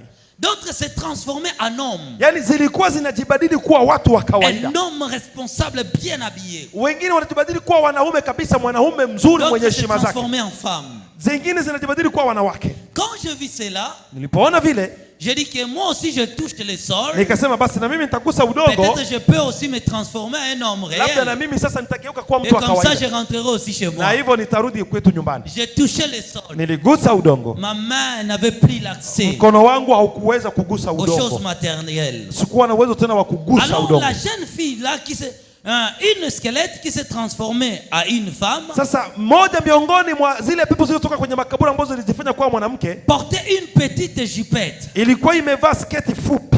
Elle avait beaucoup de cheveux jusqu'ici à son dos. Hiyo pepo ilikuwa na nywele nyingi mpaka huko kwenye mgongo. Elle portait un singlet exposé ses seins. Plutôt un maillot de corps. Ilikuwa imevaa nguo mbaya ambayo ilikuwa inaweka maziwa hovyo hivi yanaonekana. Et elle se tenait là sur la chaussée pour faire arrêter le voiture qui passait. Na ikasimama pale kwenye barabara ili kusimamisha taksi ambazo zilikuwa zinapita. Alors, je vis une voiture s'arrêter. Kwa hiyo nikaona taksi, gari moja ikasimama. C'était un homme qui était à l'intérieur. Alikuwa mwanaume aliyekuwa ndani. Comme les hommes sont toujours faibles aux femmes. Kwa vile gisi wanaume ni wadhaifu mbele ya wanawake. Elle s'est transformée en une femme qui avait des bassins comme ça. Na yeye ule pepo alijigeuza kuwa mwanamke ambaye alikuwa hivi na makalio makubwa. Elle était très très jolie. Na akajifanya kuwa mrembo sana. Elle attirait les regards. Alikuwa kabisa akivutia. Avec des cils ici. Na alikuwa na kope ndefu. Et des fards à joues. Na alikuwa na vitu hapa kwenye machavu na ameweka vipodozi vizuri. Avec de lèvres rougeâtres. Na alikuwa amepaka rangi nyekundu kwenye midomo. Je vis la voiture s'arrêter. Nikaona ile gari inasimama. Et je vis cette femme s'approcher de cette voiture. Na nikaona ule mwanamke anasogelea lile gari. Elle s'adressait au conducteur. Akaanza ongea na dereva. Alors moi qui l'ai vu sortir d'ici. Sasa mimi niliona ule mwanamke alivyotoka makaburini. Je me suis approché pour dire au conducteur. Nikaenda haraka ili niambie yule dereva. Ne sois pas pris par sa beauté. Hapana, huyo mwanamke asikudanganye na huo urembo wake. Elle n'est pas une personne réelle. Huyo sio mwanadamu wa kawaida. Elle est morte. Yeye huyo ametoka kwenye makaburi. Elle est sortie du cimetière. Ametoka kwenye makaburi. La femme là avait des yeux derrière sa tête. Yule mwanamke alikuwa na macho mengine huku nyuma ya kichwa chake. Elle me regarda me dit. Kwa hiyo akawa ananiangalia kwa macho yake ya nyuma. Occupe-toi de tes affaires. Akaniambia kwa nyuma, wewe achana na mimi. C'est pourquoi faites attention. Ndio maana ndugu, fanya angalisho. Il y a certaines personnes que nous rencontrons dans la vie. Kuna watu tunakutana nao katika maisha. Ce n'est pas une personne vivante. Kiukweli sio mwanadamu wa kawaida. C'est un esprit qui vient d'un monde. Ni roho ambayo imetoka katika ulimwengu mwingine. Que Dieu écarte les mauvaises personnes dans ton chemin. Na kuombea Mungu aondoe watu wabaya katika maisha yako. Que Dieu écarte les mauvaises personnes dans ta route. Bwana aondoe watu wabaya katika njia zako. Là, je n'ai pas écouté ton amen là. Sijasikia amina yako hapo. Amen là me décourage. Sema amena nzuri nipe nguvu. Ton amen là me donne l'envie de rentrer à la maison. Ukiniambia amena mbaya unaniambia nirudi Kongo. Alors à ce moment-là, kwa hiyo wakati ule j'ai dit nikasema hii ni ajabu. Et l'homme là était tellement emporté par la beauté de na ule bwana akawa kabisa amevutiwa na urembo wa ule mwanamke. Comme elle portait une petite jupe. Kwa vile alikuwa amevaa kasketi kafupi. Ces cuisses là qui se voyaient. Hizi paja zake zilikuwa zinaonekana. Je voyais que l'homme était déjà parti. Nikasema huyu mwanaume anaenda. Croyant rencontrer une belle femme. Akifikiri kwamba amekutana na mwanamke mrembo. Alors qu'il avait rencontré une mort. Na huku alikuwa amekutana na mwanamke mfu, maiti. Et la femme là montèrent au bord de sa voiture et partirent ensemble. Huyo mwanamke akaingia ndani ya ile gari wakaendelea pamoja. Je dis mais qu'est-ce qui m'arrive? Nikasema lakini mbona naona hivi vitu, kuna nini? Où irai-je? Ninaenda wapi? En ce moment-là, wakati ule j'ai couru. Nikawa nakimbia. Je suis arrivé dans une station de service. Nikafika kwenye station moja. Dans cette station de service est connue de notre pays. Hiyo station inajulikana sana pale nchini kwetu. C'est dans la commune de Bandalungwa. Ni katika mtaa wa Bandalungwa. Pendant la journée, c'est une station de service. Mchana ni station, ni feri ya kuuzisha mafuta. Alors quand je venais là la nuit maintenant, dans mon état spirituel, nilipofika kwenye hiyo station fasi ya kuuzisha mafuta usiku, cette station de service connue. Nilichoona mimi sikuona ile feri mahali pa kuuzisha mafuta. La nuit cet endroit est transformé en un grand marché. Niliona nafasi ile kunakuwa kama soko kubwa. J'attendais le son des commerçants qui vendaient à l'intérieur. Nilisikia masauti za wafanyabiashara wanauza vitu mle ndani. Alors quand je vis ce marché, Sasa nilipoona hilo soko, j'ai dit bon, que je cours jusqu'à l'intérieur. nikasema wacha niingie mpaka ndani. Peut-être que je trouverai quelqu'un que je connais Huenda nitakutana na mtu ambaye namjua mle ndani, qui peut m'aider ambaye anaweza kunisaidia à rentrer chez moi. ili kwa maana nirudi nyumbani. Je me suis accouru jusqu'à Basi l'intérieur du marché. nikakimbia mpaka ndani ya lile soko. Mais quand je suis à l'intérieur du marché, Lakini nilipokuwa ndani ya lile soko, je voyais ce que ces gens-là vendaient. niliona vitu ambavyo watu walikuwa wanauzisha. Ils vendaient des parties des corps des hommes. Walikuwa wanaudhisha sehemu za miili ya wanadamu. Je voyais dans une table Nilikuwa naona kwenye meza où on vendait des parties des corps des femmes. ambao walikuwa wanaudhisha sehemu viungu vya wanawake. Le vendeur criait ceci: Ule muuzaji alikuwa anasema, venez acheter. njoni mkanunue. Je vends l'intelligence de mes enfants. Hapa naudhisha akili ya watoto wangu. Je veux que mes enfants soient bourriques à l'école. Sitaki watoto wangu wafaulu shuleni. C'est pourquoi je vends leur intelligence ici la nuit. Ndio maana ninaudhisha akili zao hapa huu J'ai usiku. dit mais ça n'existe pas. Nikasema soko kama hili Je mbona n'ai jamais vu un marché pareil. sijawahi kuona soko kama hili. Dans l'autre table, Nikaona kwenye meza nyingine, j'attendais le monsieur qui vendait dit ceci: nikasikia mwingine muuzaji anasema, je vends le travail de mes enfants. ninaudhisha kazi za watoto wangu. Que mes enfants ne puissent pas travailler dans la vie. Sitaki watoto wangu wapate kazi yoyote maishani. Venez acheter. Njoni mnunue. J'ai dit ça c'est quel marché? Nikasema hii ni soko aina Je vis gani? dans l'autre table. Nikaona kwenye meza nyingine, Un petit enfant est entré. nikaona mtoto mdogo anaingia. L'enfant l'a porté une jambe Ule mtoto alikuwa amebeba kitu fulani jusqu'à devant le vendeur. mpaka mbele ya ule muuzaji. Il a commencé à marchander avec ce vendeur. Akaanza kuudhishiana na ule Il dit j'ai jeté le rhumatisme au pied de ma mère. akasema kwamba nimetoa, sitaki mama yangu azae, nimeleta hivi kutoka kwa mama. Je veux que ma maman dans le monde physique soit toujours malade de pied. Na nataka huu mguu ambao nimetoa kwa mama afanye ajali akatwe mguu, ndio huu unakuja kuuzisha C'est pourquoi hapa. son bon jambe je suis venu la vendre ici. Ndio maana nimeleta huu mguu wa mama kuja kuuzisha. Et la vendeuse a acheté la jambe. Na nikaona kweli wakanunua ule mguu. J'ai dit mais qu'est-ce qui se passe? Nikasema lakini hii ni nini? Je voyais dans l'autre table, Niliona kwenye meza nyingine on vendait des règles douloureuses de femmes. walikuwa wanaudhisha wanawake kwenda kwenye mwezi. Mnasemaje kwa Kiswahili? Ile mwanamke anaona mwezi kila wakati, anatoka damu. Bon, les trompes. Trompe c'est quoi? Henzi. Aha, walikuwa wanaudhisha henzi za wanawake. Alors j'ai dit qu'est-ce qui se passe? Sasa nikasema hii ni kitu gani?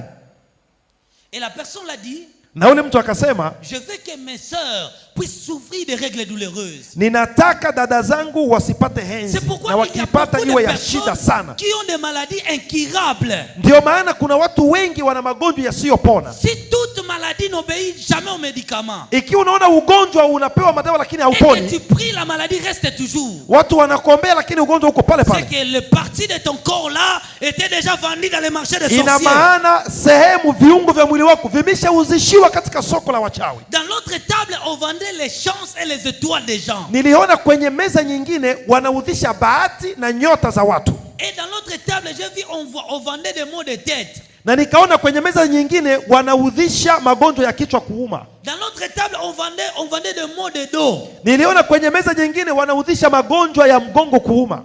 J'ai dit mais ça c'est quel marché? Nikasema hii ni soko ya aina gani? La Bible parle de ces marchés. Na Biblia inaongea kuhusu soko hilo. Écoutez dans les livres. Sikiliza katika Apocalypse.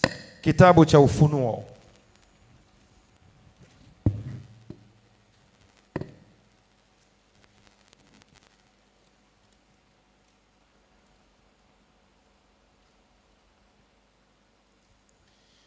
Voilà. Apocalypse chapitre 18. Ufunuo sura ya 18. Le verset 11. 18 mstari wa 11. Le premier tiré. Inasema hivi: Et les marchands de la terre pleurent.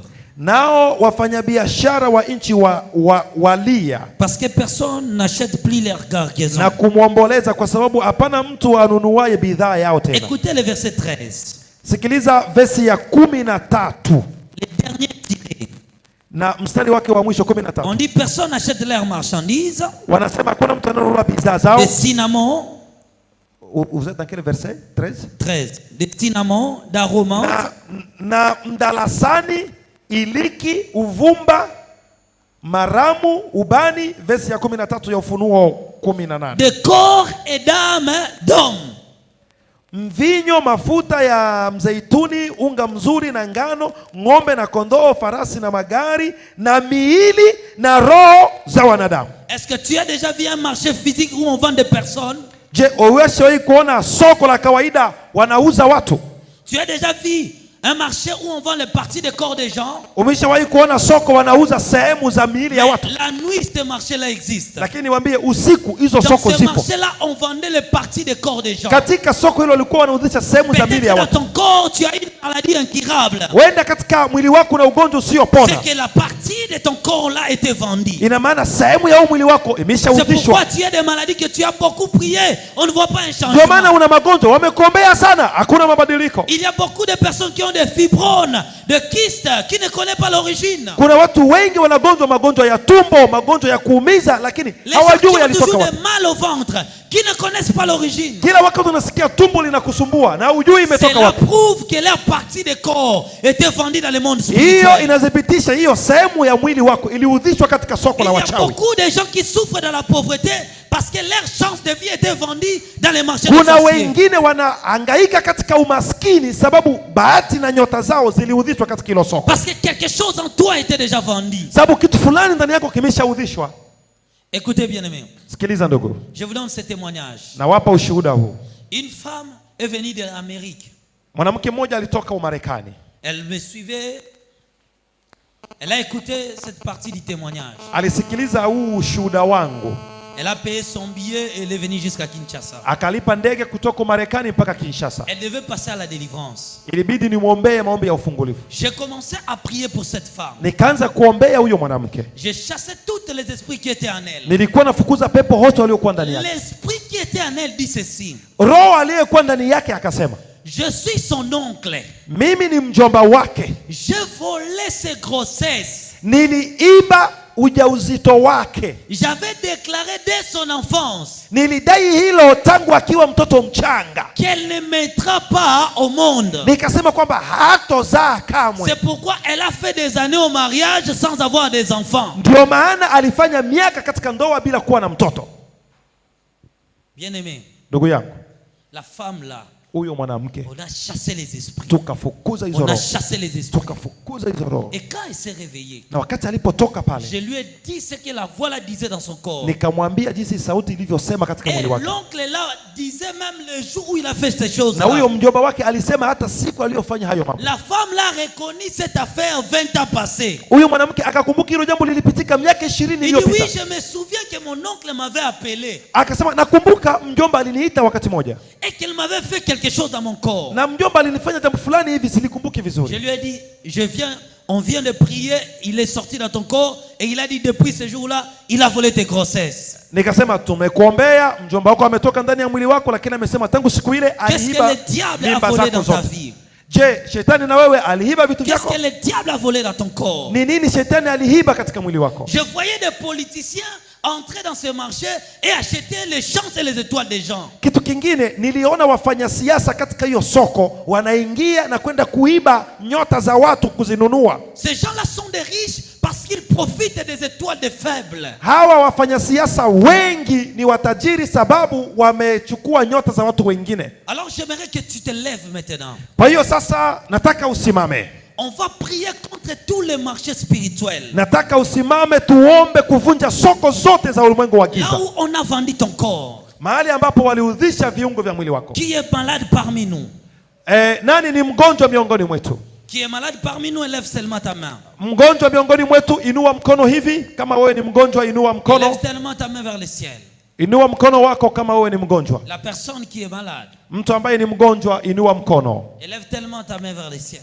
Inua mkono wako hivi kama wewe ni mgonjwa. Alors toute l'assemblée, on va prier. Sasa kusanyiko mzima tutaomba. Si une partie de ton corps est vendue, ikiwa moja ya sehemu ya mwili wako si imeudhishwa, une partie de ton corps est contrôlée par les diables, ikiwa moja ya sehemu ya kiungo ya mwili wako inamilikiwa na shetani, si tu as des maladies dans ton corps qui ne te laissent pas, ikiwa una magonjwa mwilini mwako ambayo hayakuachi, si peut-être les chances de ta vie ont été vendues, wenda bahati zako maishani mwako zimeuzishwa kwenye hilo si soko, peut-être l'intelligence de tes enfants a été vendue. wenda akili ya watoto wako imeshachukuliwa katika Et hilo vous soko. savez comment je vous ai montré à prier. Na msajua jinsi niliwaonyesha jinsi ya kuomba. Nous allons lancer le feu Tutaomba kwa sauti dans kubwa, les marchés sataniques, tutaomba zidi ya hilo soko la là kichawi, où ils ont vendu ta vie. mahali ambapo waliudhisha maisha yako. En claquant les mains, Utaomba kwa sauti kubwa tu vas ukipiga maintenant mikono, prier. na unaomba Prie au nom de Jésus-Christ. uombe ukipiga mikono. Haya basi, Claquons les omba, mains, prions, prions au nom de Jésus. uombe ukipiga mikono, omba, Oh Dieu omba. des armées, Bwana wetu Yesu Kristo, Mungu muumba wa mbingu na Seigneur nchi Dieu na des vyote armées, vilivyomo. Papa, je déclare, Hakuna aliye si zaidi mon yako. dos était vendu dans les Tumekuja marchés des katika sorciers, oh Dieu jioni des ya grâces, leo si une partie de mon kupigana na corps nguvu était vendue za dans les deuxième shetani, monde, je kupigana na déclare, nguvu za éternel Dieu de giza, gloire, je tunapoboa déclare, au soko nom la de kichawi, Jésus-Christ, claquez les tunapoboa mains, nguvu za claquez les kichawi, mains, nguvu je ne vous attends mbaya, pas prier, nguvu za je mapepo, ne t'attends pas prier, zishindwe, bien-aimé, zitome. j'attends vos mains, Omba. j'attends vos mains, Ombeni, j'attends vos mains, nasikia tu claquez mikono, fort les mains. piga Claquez mikono, fort les mains. piga mikono, Criez à haute voix. omba sauti kubwa, Refusez. omba, Refusez. Ukikataa. Refusez. Ukikataa. La situation imposée par les diables. ukikataa hizo hali mbaya, Je n'écoute pas tes mains. sisikie Je vizuri n'entends mikono pas yenu. le son de tes mains. Sisikie vizuri Je ukipiga n'entends pas mikono. le son de tes mains. Sisikie vizuri ukipiga Oh mikono. Dieu des armées. Bwana wa Si majeshi, je déclare sema que nadai cette puissance kwamba hizi de nguvu diable ya shetani qui retient mon corps, et ambayo qui imenishikilia, retient ma santé, ambayo inashikilia oh afya Dieu yangu, des armées, Bwana wa si une majeshi, partie de mon corps hiyo était vendue dans nguvu le deuxième monde, itoke katika je mwili viens la wangu. récupérer, Nakuja je viens la kuidai. récupérer, Nakuja je kuichukua. récupère ma santé, Nachukua je afya yangu. récupère mon corps, je Nachukua mwili récupère wangu. mon courage, Nachukua je uwezo récupère wangu. ma santé. Nachukua afya Priez, yangu. Omba. priez, Omba. priez, Omba. priez, Omba. à haute voix, Kwa sauti kubwa. à haute voix, Kwa sauti kubwa. à haute voix, Kwa sauti kubwa. à haute voix, Kwa sauti kubwa. à haute voix, Kwa sauti kubwa. à haute voix, Kwa sauti kubwa. à haute Kwa sauti voix. kubwa. Priez, Omba. priez, Omba. priez, Omba. priez. Omba. Oh Dieu des armées, Oh, Bwana wa oh majeshi. Dieu des armées, Bwana wa oh majeshi. Dieu des armées, Bwana wa oh majeshi. Dieu des armées. Bwana wa majeshi. Je déclare, Nadai. je déclare Nadai. qu'une partie de mon corps Sema qui était sehemu za mwili vendue wangu. soit récupérée ambazo zilichukuliwa katika ulimwengu wa giza. par la puissance de Dieu, Nasema kwa nguvu za Yesu Kristo, par la zirudi. puissance de Dieu, Kwa nguvu za Yesu Kristo, par la puissance de kwa Dieu. nguvu za Yesu Kristo, Je récupère mon corps, nasema zitoke nguvu za mbaya récupère mon katika mwili. corps. Nachukua vitu je vyangu récupère mon vilivyorudishwa. corps, Nachukua mwili je wangu, récupère mon corps, nachukua mwili je wangu, récupère la partie de mes corps, narudisha sehemu za je mwili wangu, récupère les parties de mon corps, narudisha sehemu za mwili je wangu, récupère les parties de mon corps, narudisha sehemu za mwili je wangu, récupère les parties de mon corps, narudisha sehemu za mwili je wangu, récupère les parties de mon narudisha corps. sehemu za mwili wangu. Je déclare au nom de Jésus, Nadai kwa jina la Yesu, tout ce que je ressens injustement, yote maumivu tout ce nayosikia, que je vis injustement, yote nayosikia maumivu lâche mon corps. itoke katika mwili wangu.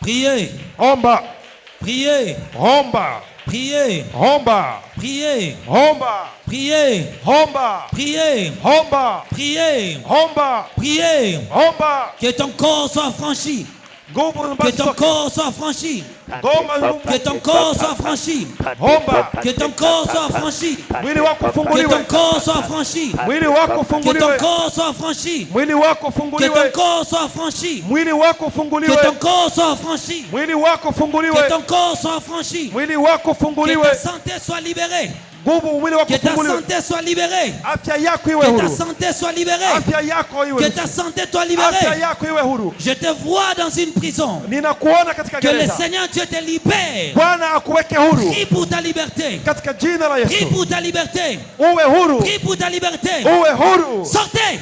Toka, Sortez. toka pepo baya, Sortez. toka, Sortez. toka Prions au nom de Jésus. kwa jina la Prions Yesu au nom de Kristo. Jésus. Omba, Prions au nom de Jésus. omba, Prie au nom de Jésus. Omba Que Dieu te libère. Bwana kuweke Que huru. Dieu te libère. Bwana kuweke Que huru. Dieu te libère. Bwana kuweke huru. Te libère. Bwana kuweke Que huru. Dieu te libère. Bwana kuweke Que huru. Dieu te libère. Bwana kuweke Que huru. Dieu te libère. Bwana kuweke huru. Quelque chose va passer. Jambo fulani Quelque itatendeka. chose va passer. Jambo fulani itatendeka. Quelque chose d'extraordinaire Jambo fulani la va maintenant kiajabu passer. Le litatendeka. Seigneur te rencontrera. Bwana atakuja Il kukusanya. guérit lui-même les malades. Ataponya magonjwa. Il guérit lui-même les Mwenyewe infirmités. anaponya kila Il aina ya guérit magonjwa. lui-même ceux qui ont des problèmes. Anaponya walio na Il guérit matatizo. les maux de tête. Anagonjwa Il magonjwa ya guérit kichwa. les troubles mentaux. Anaponya hata wenye Le kuchanganyikiwa feu de akili. l'Éternel te libère. Moto wa Bwana Le ukuweke feu de huru. l'Éternel te libère. Moto wa Bwana ukuweke huru. Le feu de l'Éternel te Moto libère. wa Bwana ukuweke huru. Soyez libre. Uwe huru. Soyez libre. Ukombolewe. Soyez libre. Ukombolewe. Soyez libre. Ukombolewe. Liberté. Uwe huru. Liberté. Uhuru. Liberté. Uhuru. Liberté. Uhuru. Au nom de Kwa Jésus. jina la Yesu Au nom de Kristo. Jésus. Kwa jina la Yesu Au Kristo. nom de Jésus. Kwa jina la Yesu Au Kristo. nom de Kwa Jésus. jina la Yesu Au Kristo. nom de Kwa Jésus. jina la Yesu Que Kristo. Dieu te libère. Bwana kuweke Que huru. Dieu te libère. Bwana kuweke Que huru. Dieu te libère. Bwana kuweke Que huru. Dieu te libère. Bwana kuweke Que huru. Dieu te libère. Bwana kuweke Que huru. Dieu te libère. Bwana kuweke huru. Oh Dieu. Oh Mungu. Oh Dieu. Oh Mungu. Je vois le Seigneur Naona Bwana libérer ceux qui ont été yeye peke sous la anashuka captivité de la sorcellerie na inconsciente. anakuja kugomboa watu zidi ya vifungo Tu vya giza. sentiras quelque chose quitter ton corps. Kitu fulani naona kinatoka katika mwili Quelque wa mtu. chose va quitter ton corps. Kitu fulani kitatoka katika mwili Quelque wako. chose va se retirer. Kitu fulani kinaondoka. Il va tellement te secouer. Bwana anakuja La chose là kukutikisa. partira. Hicho jambo La litatoka. chose là partira. Hicho jambo linaondoka. Partez. Inaondoka. Partez. Ondoka. Partez. Ondoka. Partez. Ondoka. Partez. Ondoka. Partez. Ondoka. Partez. Ondoka. Partez. Ondoka. Partez. Ondoka. Ondoka. Partez. Ondoka. Partez. Ondoka. Ondoka. Partez. Ondoka. Partez. Ondoka. Ondoka. Partez. Ondoka. Partez. Ondoka. Au nom de Jésus. Kwa jina la Au Yesu. nom de Kwa Jésus. jina la Yesu. Au nom de Kwa Jésus. jina la Yesu. Au nom de Kwa Jésus. jina la Yesu. Au nom de Kwa Jésus. jina la Yesu. Au nom de Kwa Jésus. jina la Yesu. Au nom de Kwa Jésus. jina la Yesu. Au nom de Kwa Jésus. jina la Yesu. Je vois quelqu'un être libéré. Naona mtu Je amewekwa vois huru. quelqu'un être libéré. Naona mtu Je amewekwa vois huru. quelqu'un être Naona libéré. mtu fulani amewekwa L'onction huru. de Dieu va te localiser. Bwana ako juu yako. L'onction de Dieu va te localiser. Upako wa Bwana unakukuta. L'onction de Dieu va te Upako wa Bwana localiser. unakukuta. L'onction de Dieu va te Upako wa Bwana localiser. unakukuta. L'onction de Dieu va te Upako wa Bwana localiser. unakukuta. Il te touche maintenant. Ukuguse. Il te touche maintenant. Ukuguse Il te upako. touche maintenant. Ukuguse. Il te touche maintenant. Ukuguse. Il te touche maintenant. Ukuguse. Il te touche maintenant. Anakugusa. Il te touche maintenant. Il Anakugusa. te touche maintenant. Il Anakugusa. te touche maintenant. Anakugusa. Il te touche maintenant. Il Anakugusa. te touche maintenant. Anakugusa.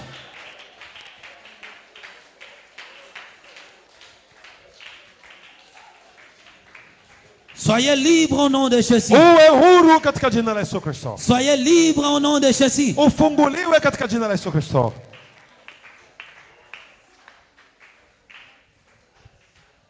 Que le Seigneur te rencontre ce soir. Bwana akutane na wewe jioni ya leo. Que l'Éternel te libère ce soir. Bwana akuweke huru jioni ya leo. Tout esprit familier Roho zote za kijamaa qui manipulait ton corps te lâche maintenant. ambazo zilikuwa zikitumia mwili wako zikuache Que sasa. Dieu répand sur toi sa grâce. Bwana akuvike na neema yake. Que Dieu répand sur toi sa grâce. Bwana akuvike na neema yake. Que Dieu répand sur toi sa grâce. Bwana akuvike na neema yake. Que Dieu répand sur toi sa grâce. Bwana akuvike na neema yake.